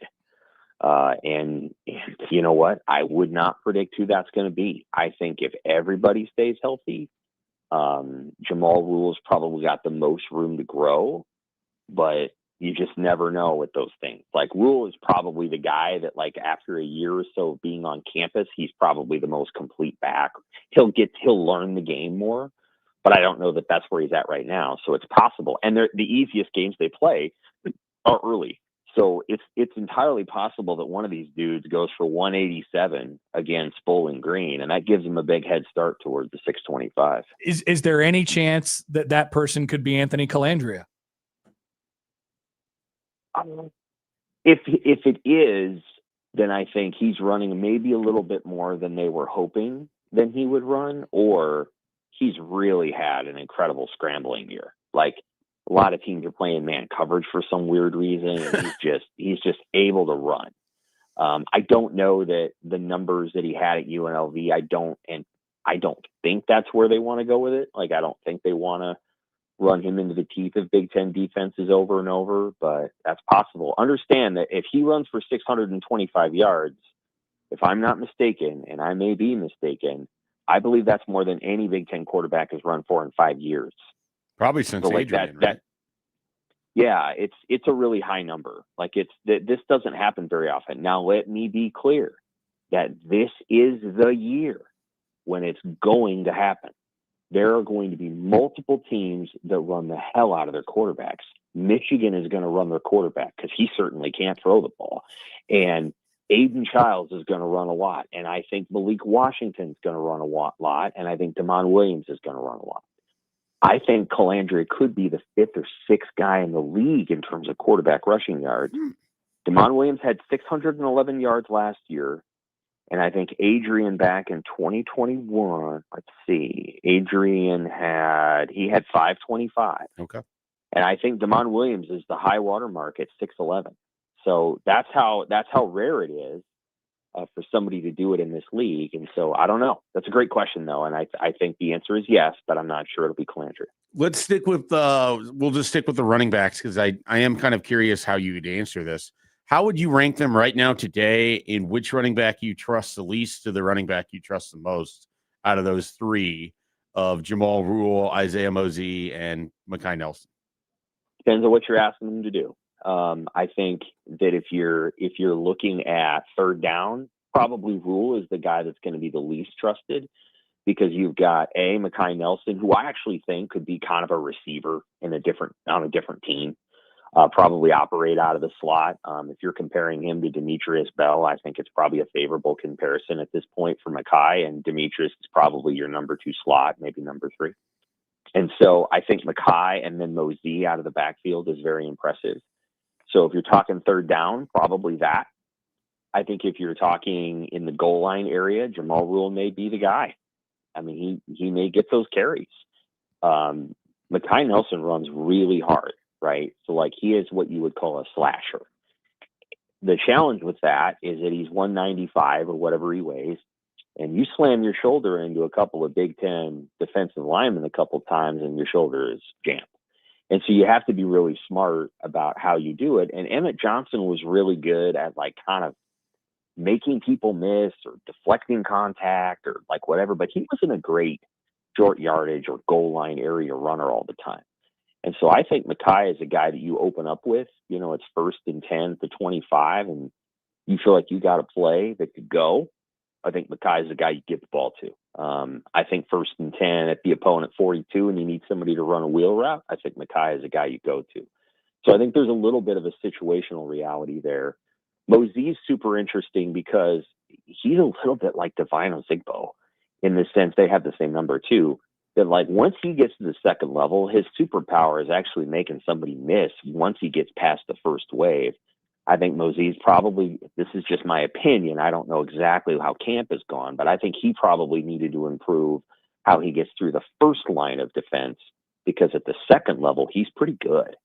And so they need to find ways to get Mosey the ball in space and let him cook, so to speak. But the other thing there is that Ja'Cory Barney can do a lot of those things too. And Barney's probably a little bit more quick twitch. And so one of the questions that I always go back to is, like, how are they going to get Ja'Cory Barney the ball? In what circumstances are they going to do it? And how much room does he get to work? Is he going to get the jet sweeps? Is he going to get the quick tunnel screens? Or are those plays going to go to the backs? I'm really curious to see. We haven't talked much about Barney all season, all off season or whatever. I'm super curious to see how he's used because I think there are things that you can do with him because he's a special athlete. But if you listen to Holgorsen, I think it was Holgorsen in shorts. Holgorsen. You always listen to Holgorsen about every position on offense because he's very specific with his thoughts.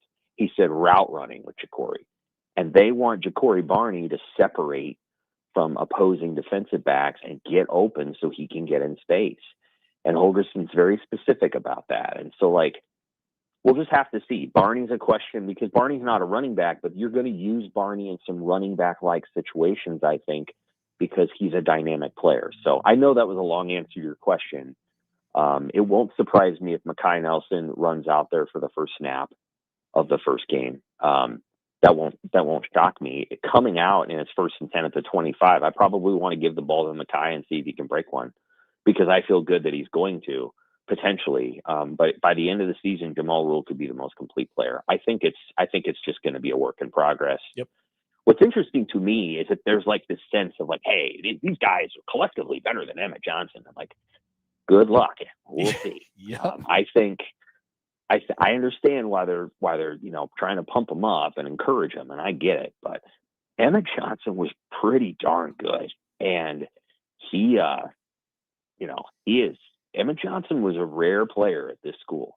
He was doubted multiple times in his tenure here, and there actually haven't been a lot of running backs who were sort of put on the shelf a couple of times. Sure, you're the best guy. We're going to go out and get another guy instead of you. Mm-hmm.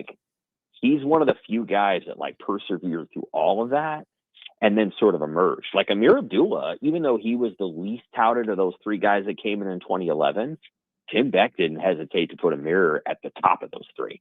Like he surpassed Aaron Green and Braylon Hurd, and Amir was playing right away. So Beck didn't waste any time. And I guess it would have been. I wasn't Beck. Technically it was Ron Brown. Because Beck had elevated to the OC, but Beck didn't waste any time saying, "Yeah, Amir's better than the other two." Like he did it, but I think Emmett was, there was a couple different times when it's like, "Guy, we're going to try this guy," and Emmett every time came back, and that's toughness, right? That's toughness, and so we'll see if these guys have that level of resilience in adversity to their games, because Emmett was rare in that regard, and he just kept coming, and he made you beat him, and he oftentimes got the better hand. Special player, that's for sure. Sam, we will let you go. Appreciate the conversation as always. Have a good rest of your week. Take care. Sam McEwen from the Omaha World Herald, and the quickest hang up in the game. Yeah, it's every week it gets me. Bang. Straight. I can't get him off air fast enough. I know. All right, we'll be right back and round at the hour after this on 1620 The Zone.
Look at that, a graphic on our YouTube. Ice Cream Man or Ding Ding Man map. We have blue dots. blue dots in a lot of places in the state and one red dot in Lincoln. Sort of interesting how that works. A little bit. Yeah, a little bit. Don't worry, Schaefer. I'll add a little red dot for you in around the Bennington area. Yeah. Bennington Well, area. I think everybody else there might call it the Ding Ding Man, but we will see. As long as there's, I mean, the Ice Cream Men people might be outnumbered. Well, certainly in Omaha, I would indeed they In are. Nebraska, they might be. So who knows? We'll find out. Well, we got Sam's opinion on it. He was pretty sure about it. He was like, "Yeah, I called it the Ding We'll Ding have Man." to ask Lauren later today. Lauren's not from here, so maybe she will say something different. Maybe this will be the first time she ever learns about the Ding Ding Man in Omaha. She'll be like, "What in the hell are you talking about?" Here's a news story for you.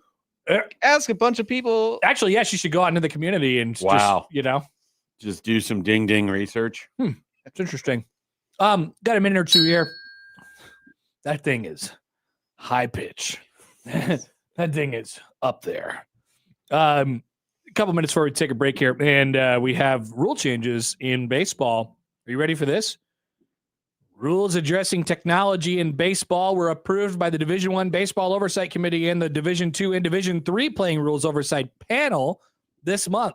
This technology rules include giving the teams the option, when available, of implementing a system to challenge called balls and strikes that could be used in regular season and postseason games for the upcoming season. This will be an experimental rule in all divisions for this upcoming season. The SEC, of course, experimented with this during their conference tournament last May. Teams also have the option of using bat sensor technology for in-game data collection. Division I teams experimented with this rule the past 2 seasons.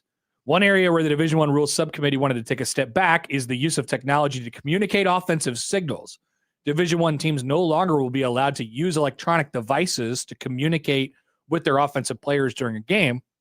Subcommittee members wanted to avoid any situations where a batter could have an advantage due to an electronic communication device before a pitch is thrown. So stepping back in that area of technology and forward with ABS, basically, which is going to make this college baseball season very interesting for some. Yeah. For umpires in particular. Probably increases the length of the game a little bit. I would think so. I don't know how many leagues are going. I would assume it's that's gonna true. be We done don't on a know how league. widespread it's going to be. I would assume it's going to be done on a league basis. I don't know how many leagues are going to do it. I would assume that there will be at least a couple who don't, / don't have the technology to do so. Also, you remember last year in college baseball, the safety bag, it is now required for all games. All games must have the safety bag. And how about this? This is a great one.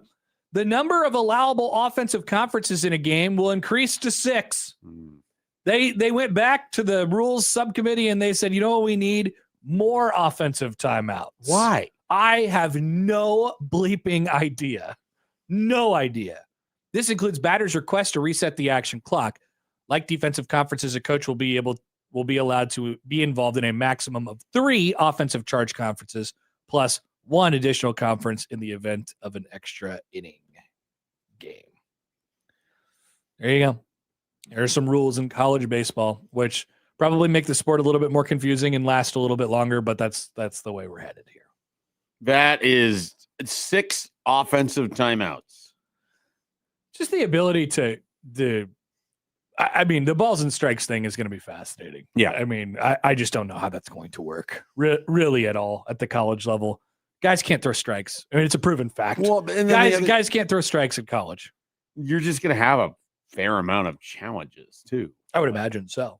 So hopefully you run out of them and then it'll just be over and then it won't be a factor. Maybe in the game it'll work anymore. like Major League Baseball where no one's eye is as good as they think in college baseball. And so then they just end up missing on a bunch. That is definitely the case. They've gotten pretty good at it in Major League Baseball over, this season now. College baseball dudes think things are strikes that are very much not strikes. Can't wait to see how this goes. One text from the 402. I've never in my life heard it called a Ding Ding Man outside of this station. It's always been called the Ice Cream Man. All right, well, maybe we'll have more coming up later. We'll have free balling when we return on Happer and Schaefer on 1620 The Zone.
Free balling, now I'm free balling, now I'm free balling, now I'm free balling, now I'm. It's time for Free Balling, where the producer reads questions on things happening in the world of sports. Connor and Mike will have the answers. Well, we hope to have the answers anyway. We like to think that we have the answers. We will attempt to give you the answers. Why is this a dumb poll, by the way? Yeah, I'm not sure. I know Dave. Maybe he just never heard of the Ding Ding Man and then thinks that it's obvious that it should be the Ice Cream Man. Maybe he thinks it's obvious that it should be the Ding Ding Man. I doubt it. I don't think he's ever lived in Omaha. So is he one of those anti-Omaha guys? Well, I don't think he's anti-Omaha. I think he just lives in Lincoln and has never heard the Ding Ding Man. I've met some anti-Omaha guys. So probably. Trust me, I know they exist. Oh, they're out there. Yeah. Is it because there's potential for J-Skers in the area since there's Creighton? Could that be a reason why Nebraskans outside of Omaha hate Omaha? Oh, I mean, I don't think it's not rooted there. That could be an arm of it, but it's definitely a thing. Or maybe I'm flattering myself because I'm an Omahaan, but I think there's a portion of the rest of the state that is like Omaha. Thinks they're all cool and everything. Accurate. And the answer is yes, we do, because we are. Accurate. Get some. Shout out to Central Nebraska. Joey, what do we got today? Yeah, we haven't heard much from Central Nebraska about the Ding Ding Man. That's interesting. Yeah. What about the 97.7 listeners? What do you got for us? Is it the Ding Ding Man out there? Is it the very more normal, way more cool ice cream? Yeah, if you're listening in the Tri-Cities, text us 402-951-1620 and tell us what you called the guy who drove the ice cream truck up and down the street. Yeah, and I'll update the map that I have for our graphic. Very good. I'll add some more pinpoints. Anyway, going to the NFL, Cincinnati Bengals, Jamar Chase. Have you seen this? Have you heard of this? He Yes. tweaked his knee at practice and missed the rest of it. Chase told the media he was trying to get back in the mix at practice, but was held out. Big fantasy draft weekend? Would you trust it with a top 5 pick? Definitely. He seems fine. It was like they called it a hyperextension or whatever. It looked scary. It looked scary for sure. Even if if you told me right now, which this I don't think will be the case, if you told me right now he's going to miss the first game or the first 2 games, I'd still take him with the top 5 pick. Wow. I don't know. I've had Jamar Chase. He's gonna be number 1 or number 2 in and everyone's fantasy draft. And so I've had Jamar Chase in like every year in a fantasy league that I'm in, because it's a keeper league. I drafted him, so I just had him the whole time. It's not like that fun of an experience because you deal with Joe Burrow being hurt half of the time. Well, yeah, like, obviously if Joe Chase Burrow's has missed hurt. time, he missed a game for spitting on someone. Yeah, it's so like I can understand, because Matt was sitting here and his boy Potsy told him you got to take Chase 1-1. I don't know. I've never been like, oh, I have the best player in fantasy because I have Jamar Chase in my team.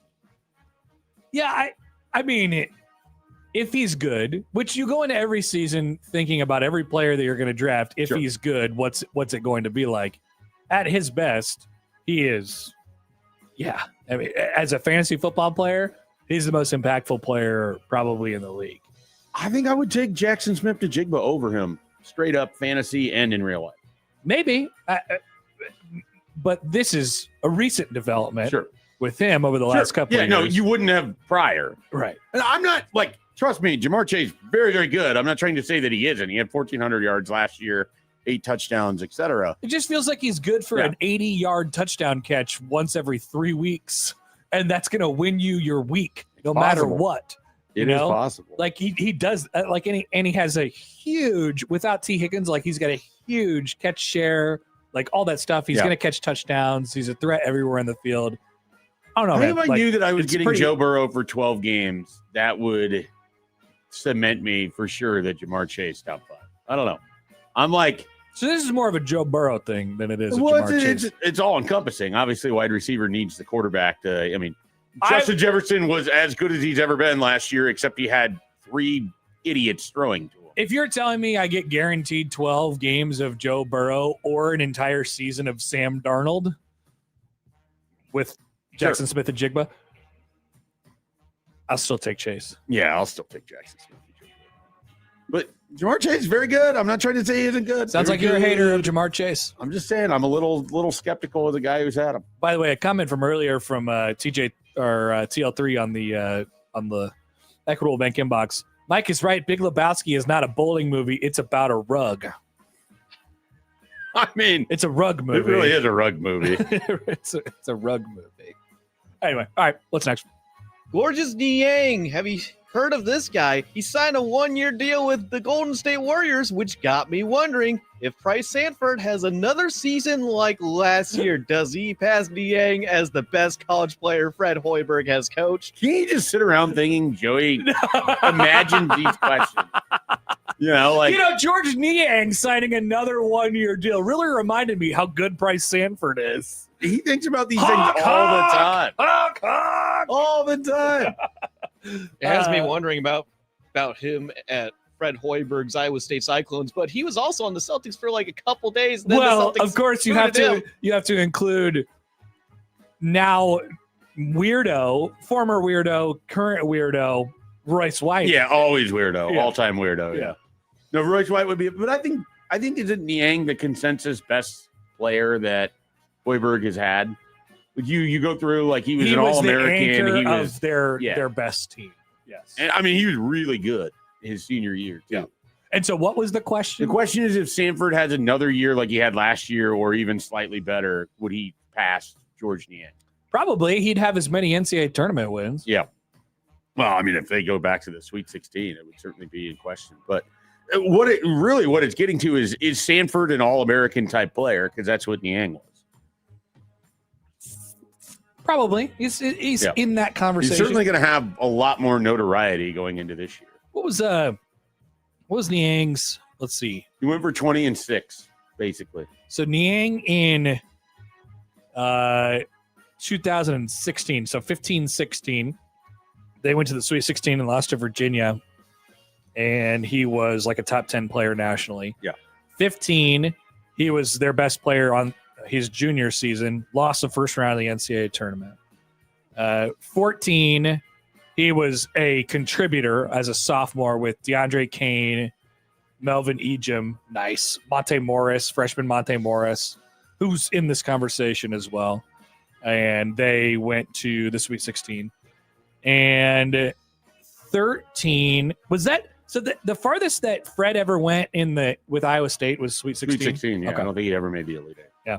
And then he was a contributor as a freshman, and they went to the second round. That's what?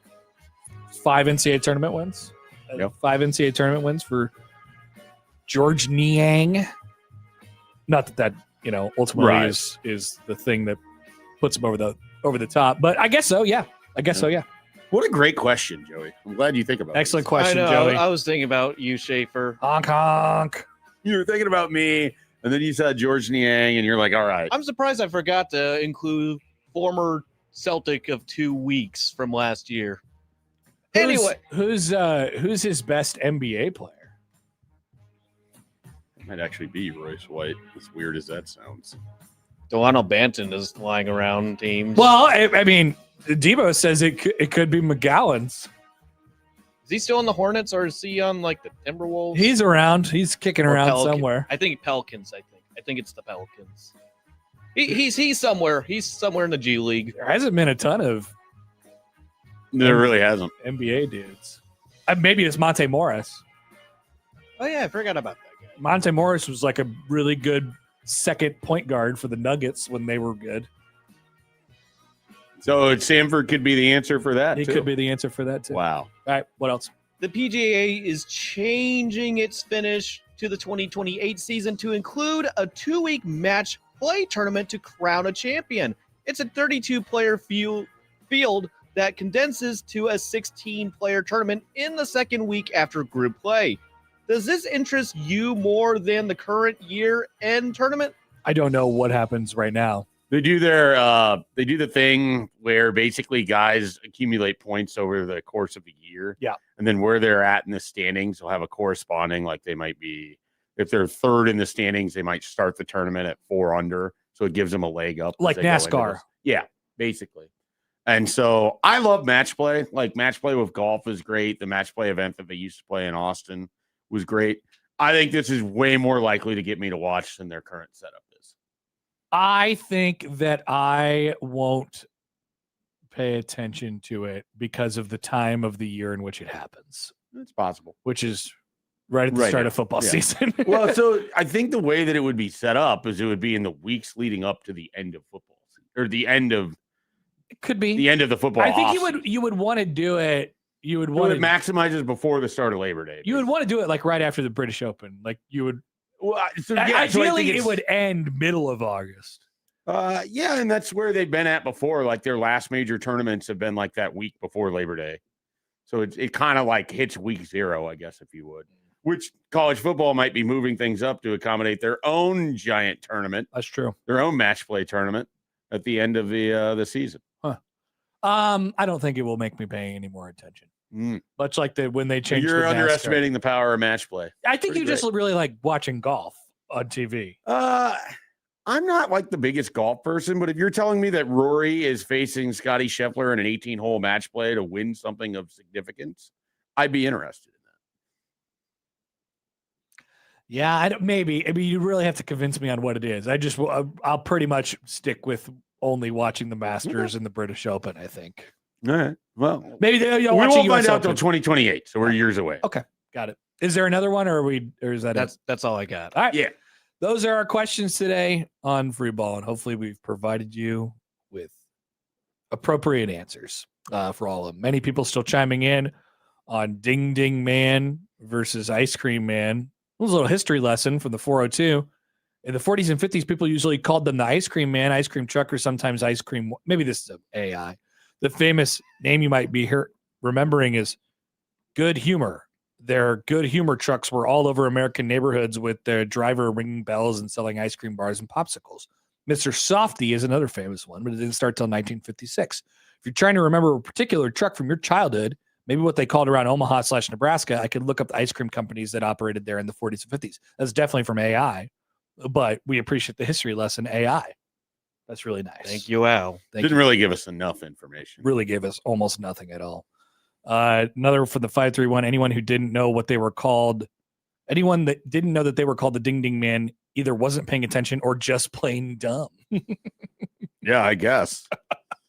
I didn't pay attention for 30 some years as no one ever called it that. That's right. That's the Omaha elitism coming out again, baby. This is why nobody likes Omaha. I don't care what everybody else thinks. We call it the Ding Ding Man, and we're better than you. Shout out to Omaha, a city where you live. Technically Bennington. You sold out to Omaha, Schaefer. I did. Shame on you. All right, we'll be back with Lauren Michelson, who's also now a resident of Omaha, after this on 1620 The Zone.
Lauren Michelson. I'm hoping you guys can wake me up a little bit this morning. Lauren Michelson. I will not feel bad for any of you in Omaha. Lauren Michelson. So whenever, hits the fan. Lauren Michelson. KETV Channel 7. No other thing I'd rather be doing at 9:15, 9:20 in the morning than talking to you two. Lauren Michelson on Happer and Schaefer, 1620 The Zone. I am ready to get the heck out of here. All right, Wednesday morning, 9:20 here on Happer and Schaefer. We're joined now on the Prairie Flower Casino Zone Hotline by our good friend Lauren Michelson from KETV. Lauren, good morning. How are you?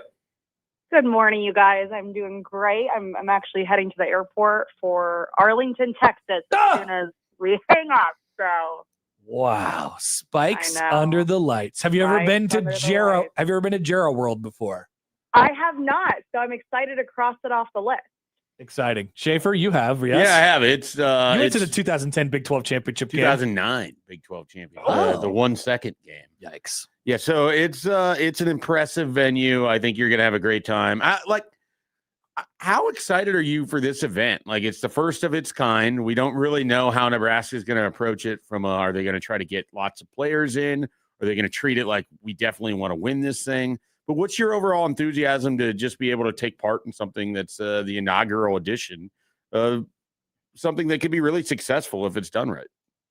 Yeah, I think it's a cool deal. It's funny because we're almost numb to how exciting this is because these four seniors have played in a stadium match before, but it is unique that it's an NFL stadium and such an iconic venue, and then include the NIL money on the line and the fact that it is the first of its kind. I will say we are dealing with a lot of the shortcomings that come with the first of its kind type of deal. A lot of question marks about how this event will go, but we're rolling with the punches. As for how Nebraska plans to attack it, Danny Busboom-Kelly said a lot on Sports Nightly with John Baylor last night, and she said, "Yep, they're going in to win. They want that prize money." The setup's kind of weird, so they're playing Florida first. It's best 2 of 3. They're only playing the first 2 sets to 21 and the third set to 15, which is interesting. And then the winner gets SMU or Penn State. But yeah, she's like, "We're out there to win." It's the biggest thing with this exhibition is that it's an exhibition. It doesn't count towards a record. So Danny wants to try new things that she's maybe seen in practice that they wouldn't quite be ready to run against an opponent, especially with Texas looming, even though Texas certainly looks flawed right now. So yeah, there's going to be some interesting substitutions that I think Danny's going to make that she may not do in a regular game, but just to be in that iconic venue watching college volleyball is going to be really cool. $1 million. Once you dangle $1 million out there, all of a sudden it becomes a very real thing. Yeah, it's hard to say no to that. She says it's going, right back into the program, which is great. But I mean, that's a lot of money, and it's a flashy event. I mean, I am curious to see how many fans will be there. I have no idea what to expect. So we're kind of going in blind, but it's going to certainly be a really exciting deal. So does this mean you're officially on the Nebraska volleyball press tour? I imagine there's Air Force One, and they have the media go, and they say the you guys made shirts the for all your different Dallas, and then Vegas, and then the Chicago, and all those. I imagine you're on that plane, right? Well, you know what? It was a hard decision. We are not going to Texas, and that we are going to Wrigley, and you're not going to Vegas for that. Yeah, okay. And you think because 1 versus 2, how can you not? But honestly, with Friday football being as big as it's going to be, I'm going to be at Millard North, Millard South on Friday night, and is that going to be a big game, Lauren? Saturday. I don't know. Is it going to be a big game? That is a great question. When was the last time? You guys will probably know the answer. Have we ever had a time when there were 4 Nebraska commits on a field playing each other at one time? I know there's been 3. I bet, but I mean, Schaefer would be the person to ask here. I'm sure it may not have happened in the state of Nebraska. It just happened down in Georgia over the weekend. There was a game where there was 4 guys playing. A 5th guy was on the sidelines in this 2027 class. So that just occurred. But as far as in-state, I can't think of any that I would have covered because there haven't been that many times where there's been that many in-state players that have been committed. So I'm sure it's happened, but it would have been probably before, like, say, 2009 or whatever. Yeah. Around that time period. So, maybe one of those Lincoln Southeast teams had like its entire offensive line earning an offer every day. That's what I was gonna say. Yeah. So I mean, it's wild the fact that you have 4: Trey Taylor and TLS on Miller South, and then Matt Erickson and Torrey Pittman on Miller North. I mean, I am just curious, how packed is it going to be? I'm hearing rumblings of like 10,000 people. There's no way, but everyone I talk to wants to be at this game. And then you mix in, our Nebraska's coaching staff going to be there? Are some future teammates going to be there? And I don't know exactly what to expect. It's going to be chaos, but I'm really excited, and I did not want to miss that as much as that match in Vegas. Those 2 matches will be great as well. No, it's you made a point before about, hey, we sort of gloss over these matches for Nebraska volleyball because they don't seem all that unique anymore, even though they are really unique. That is pretty unique. It's not the first time that Miller North and Miller South are playing each other, but it is the first time I think that there will be, I don't know, there's been a lot of high school football games of big caliber and bright lights and all these different things over the years, but maybe very, very few that have been more anticipated, I suppose, as that one, just to see what it's going to look like. And yeah, weirdly, I think it's the right call, Lauren. I think you have to be there for that. I know it's a tough. Regardless, I'm really excited for the next couple of days ahead, even 2 weeks with Wrigley on the horizon as well for Nebraska volleyball. But yeah, I'm excited to be there. And it's just, we're kind of itching to watch some football, to actually see Trey Taylor play in person. I haven't had the opportunity yet. I haven't even talked to Torrey Pittman in a while. We talked to Matt Erickson this week. I talked to Trey and kind of Tay last week. And they're pretty hostile about this game. Like Trey really did not want to talk about Miller North and what this game means, and the fact that there was future teammates he's playing against. He's very locked in on the task at hand. I think he said, I just care about winning and nothing else, like 6 times in our 6-minute interview. So that tells you where his mindset is at. Another interesting thing I learned about him, he's doing all this YouTube stuff. He wants to be a sports broadcaster. So he's joining the club, but that's what he wants to study in school. There you go. Just like at some point we're going to have Connor go do your job. I don't know. We might have missed our summer window. The summer all of a sudden ended. Yeah. And now he claims to be busy with all this other stuff that he has going on. But, maybe you can get him out there on a Friday night holding a camera, shooting. Jim Cantori from the Weather Channel let me hold his microphone one time during the spring game storm of 2012. Oh my God. And so I've at least done that before. I'm here for the photo ops. That's basically it, though. Incredible. I'd like to see you run up and down a high school football sideline with a 30-pound camera. I too would like to see this. Yeah. I think it would be great. So are you set up for next week? Would you be shooting games on Friday for high school? Saturday, you have the Nebraska game. Then you have to head off to Chicago for the Wrigley Field event? Is that how that's set up? Yeah. So Friday, this week, we fly out today in Dallas, fly back at like 9:30 on Friday, and then turning around and doing high school football. Next week, we're doing high school football Friday. I will be in studio Saturday night hosting our post football show. And then, yes, we leave Sunday morning bright and early, and then we're live all day Sunday. And then it's like a 24-hour trip. We're flying back on Monday and hopefully can catch Listening to Rule at least online. So it's an interesting time. What a sprint for all of you that are there's going to be quite a few people attempting to do this, but man, you go from absolutely nothing sports wise, like you have to kind of go find stories and everything, to now you're drinking out of the fire hose.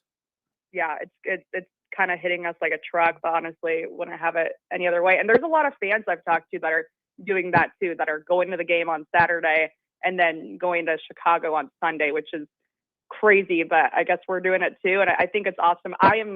That Wrigley Field match is really going to be special. I'm praying the weather cooperates, because that would really literally put a damper on things. But just the amount of fans I know going, they're selling like baseball jerseys with the volleyball players' names and numbers on the back. It's just Cool. going to be so cool. So I can't wait to be Yeah, there. that one, the uniqueness is, pretty obvious.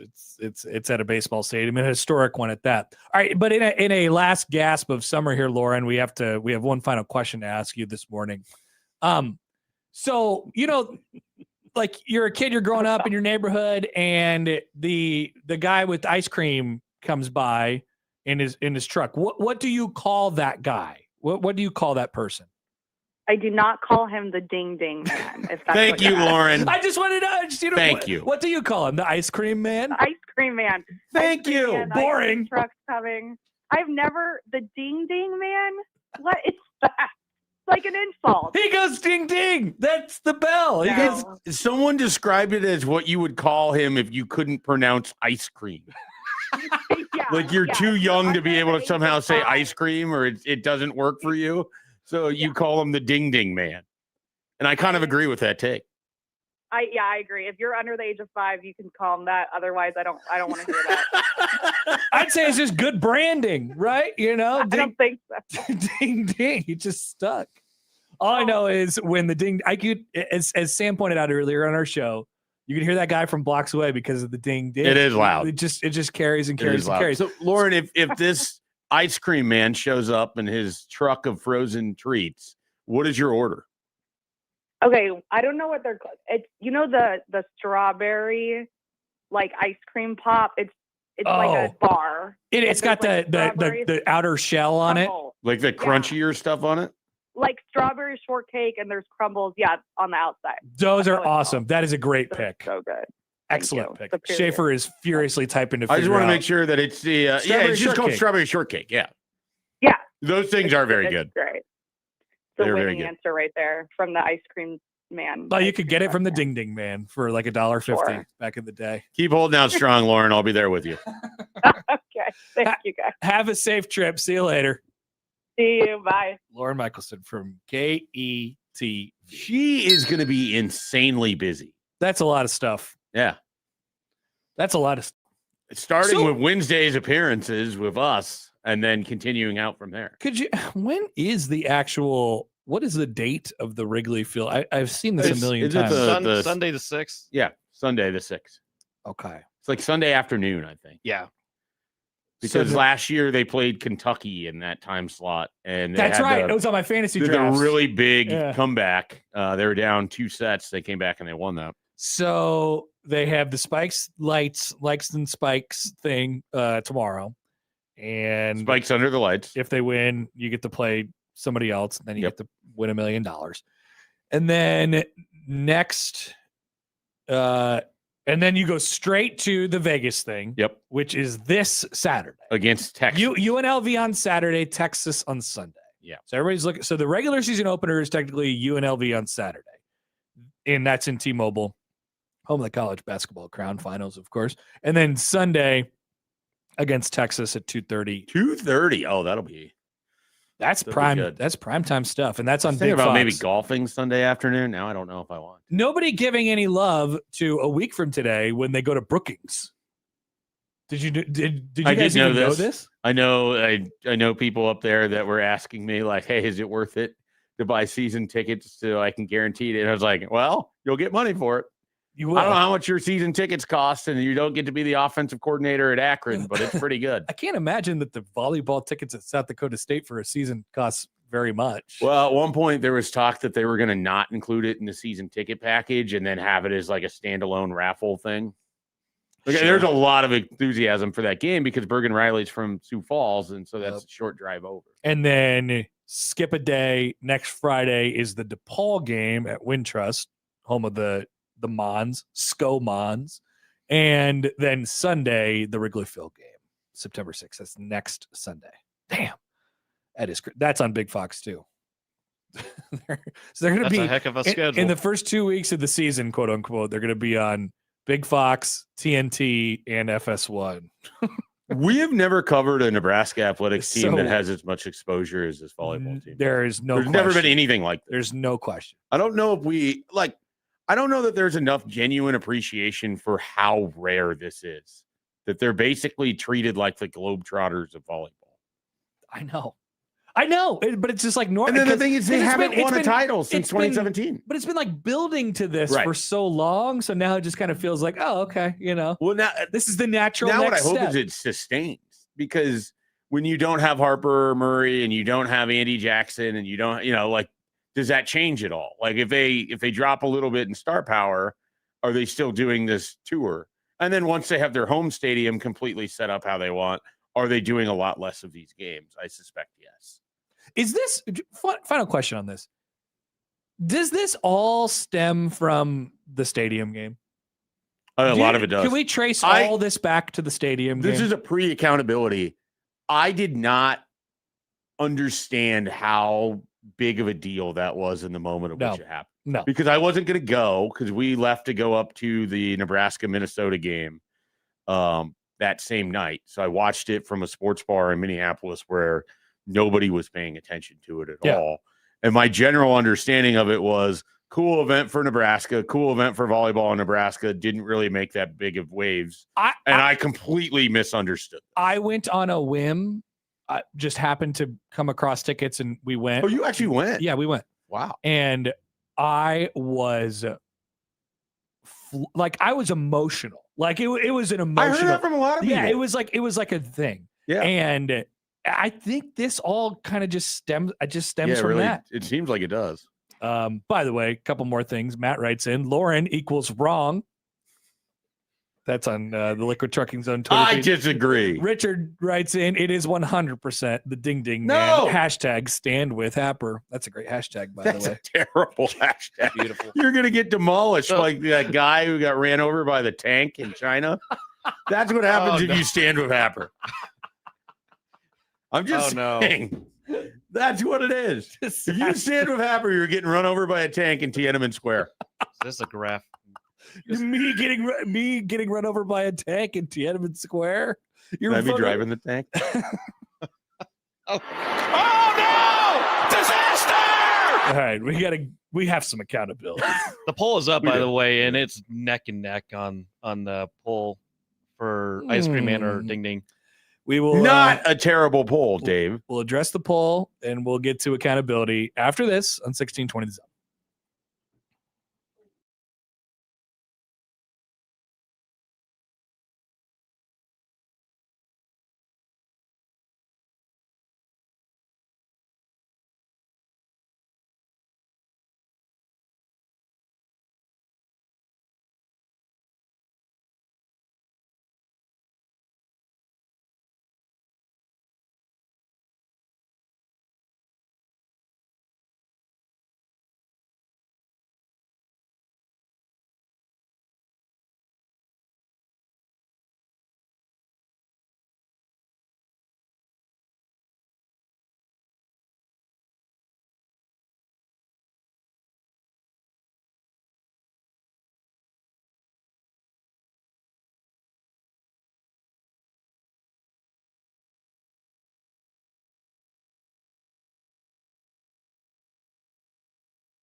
Travis writes in on YouTube, says y'all would be absolutely shook by the knife sharpening guy in Portugal. So Travis is in Portugal. He lives in Portugal now. Am I to understand that there's just a guy much like the Ding Ding Man who goes through the neighborhoods and sharpens people's knives, or sharpens knives as a trick? You bring your knives to him and then he brings them back to you sharper than they've ever been? I would absolutely give my knives to that guy. Does he do lawnmower blades?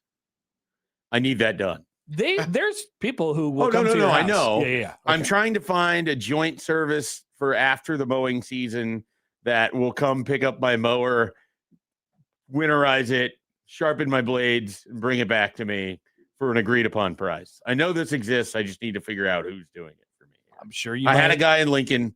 It was nice. I'm sure that you'll probably get some shout outs after this. I mean, somebody will be messaging you. Good. Hopefully. I do that, or I know someone who does that. It's pretty tight knit in the lawn care Most community. of it's going to be like, you just do it yourself. The answer is no. The guy sharpening knives reminded me of one of my favorite things on the internet. I love the videos where the guys in Turkey have the tricks with the ice cream cones. Oh, I know what you're talking about. Have you ever seen the Turkish ice cream tricks, guys? So they're like at a window and they have this ice cream cone on a stick, and they have a person on the other side, and like they go to grab the ice cream cone and they jerk it out of the way. I see this. Those are my favorite videos ever. I love those. Yeah, videos. they try like they can never get the ice cream. Like they're just constantly messing with the 100%. Yes. Yeah. In one of my favorite corners of the internet. I love those guys. I have seen that. I love those guys. I I named my I've spent fantasy near the amount of time with it that you have. I named my fantasy team 1 year Turkish ice cream tricks. Your fantasy team going to be the Ding Ding Man this year? Maybe it is. It could be. It seems like that's your fantasy team name. Omaha's the Ding Ding Men. Yes, the Ding Ding Men. See if Joey can make a graphic of whoever your top 3 players are in trucks. You know, I could outsource my graphic. I like to make my own graphics for my fantasy team because sometimes they get a little bit wild. But maybe I could outsource it to Joey. That's smart. You could make it. Joey could definitely have a side job making graphics if he wasn't so busy making graphics for free. Sindelar writes in, Mike, I have a secret about my job. Have you ever talked to Sindelar about lawns and mowers and things of that nature? Well, no, I never have. Okay. I don't know what Sindelar does. Oh, well, you should ask I think I asked someone and they told me something that would be wildly different than what he's claiming potentially here. Oh, no, he's in the lawn world. Yeah, so that's not what I had heard. And then there was what did you hear? Someone told me they work for like Creighton Athletics. He most certainly does not. Yeah. Okay. Well, that person was completely wrong. And then what was the other thing that and then what I remember and always made me laugh is he wrote in and Matt was reading off his email earnestly, and then it turned out to just be the plot of Castaway. That was a great. That was a great promo for most of the winter. Excellent promo. All right, one final thing here. Ladies and gentlemen, it's time for accountability. Okay. What do we got today? Anybody want to offer? I could go first. I mentioned this over the previous, I think a couple breaks ago. I was trying to read a statement on Twitter from a video game company regarding a huge game coming out in November, and something happened, and I just never got to read it. So Connor just randomly go to the Twitter account and just read it through for me. Joey was like multiple segments during the breaks. He was like, I got to read this statement from Rockstar. I got to read this statement from Rockstar. GTA 6. I'm like, I am done with hearing Joey talk about how he wants to hear the statement from Rockstar. I'm just going to go find it and read it right now in this 30-second period. I'm just interested in what they were going to say, because there was a guy that predicted. But you spent like 4 hours hyping yourself up for reading the statement. I know that, but I'm sharing the story. So you also had a big guffaw in the middle of the statement too. You did. I did. So there was a guy that predicted that when the leaks were going to be out, and this person so happens to be right. So I think Rockstar sent someone over to scare the person off, which the person said he had nothing to do with the leaker at all. Oh, so I don't know. I think they got some top security people used for whenever stuff like I this hope happens. they come down hard on the leakers. Find them, prosecute them, throw them in jail. Really? Sure. That's what a person would say if they were the leaker. I promise you, I'm not the leaker. I don't care enough. What do you, Michael Scott, they did this in The Office one time. It's like, you'll know who it is by what they say their punishment is. Throw them in jail. It's theft. It's theft. It is. That's what it is. It doesn't make any difference to me. I don't Well, know. no, I get it. Like the whole piracy isn't a crime. No, it's a crime. You. So is wearing a did hat something in that wrong. one Well, restaurant. right. You can't wear the hat in the restaurant. Yep, it's just one of those rules. My accountability. I don't know. I don't know. You came back without the microphone one time. Oh yeah. Oh But yeah. nobody for the heard that. for the Nobody- Lauren Michelson segment. Theater of the mind. Nobody heard that. Oh, okay. I heard it. You didn't hear that. Nobody heard it over the air. Impossible, because my mic wasn't on. Right? What if my mic was on and it heard you? It wasn't though, because I didn't hear myself. Okay. All right. Nothing to be accountable for. Okay. Today. Nothing to be accountable for, other than I didn't do enough relaxing on my 2 days off, but that was always going to happen. But hey, you got to see your Royals win I did. That was awesome. with your buddy What Jake. did you do during your 2 days off? I didn't do anything on Monday. But that wasn't relaxing enough. I to do kind of had a nothing? headache, whatever. And then it's like you also want to get stuff done. So too. that's It's the really push-pull of it. challenging. You have a day off. You're like, I have so much time to do stuff, but you're also like, oh, I want to relax and not do anything. And then you end up half-assing both of those things. I think that's what I did. Yeah. I got nothing out of it. You got a whole ass one of the two of them. That's all right. We're back. It's football season. What do you We're got? happy to Schaefer? have you back. I don't know that I have anything specifically from the show. I had a lot more yesterday when I was running things. You sure did. I don't know that there's really anything that comes to mind for me. Okay. That's fine. So- Some days we don't have to be, maybe people should keep us accountable. It took me like way too long to get my kid a library card and take him to the library. We did that yesterday. Oh, that's good. So now he's got a library card and he was screaming throughout. He's like telling us you have to be quiet in the library while he's very loudly talking in the library. So Okay. you have to work on that. Well, now he's a card carrying library. He man. is, yeah. So he has to be Just don't have respectful. a 40-year overdue book. He probably won't. Though they don't have limits on books. They're like, you can check out as many as you're comfortable with. Oh, wow. I was like, that seems odd. The library is a crazy place. All right, that's going to do it for us today. If you missed anything, 1620thezone.com is where you can find it. We have a crossover with Matt coming up next.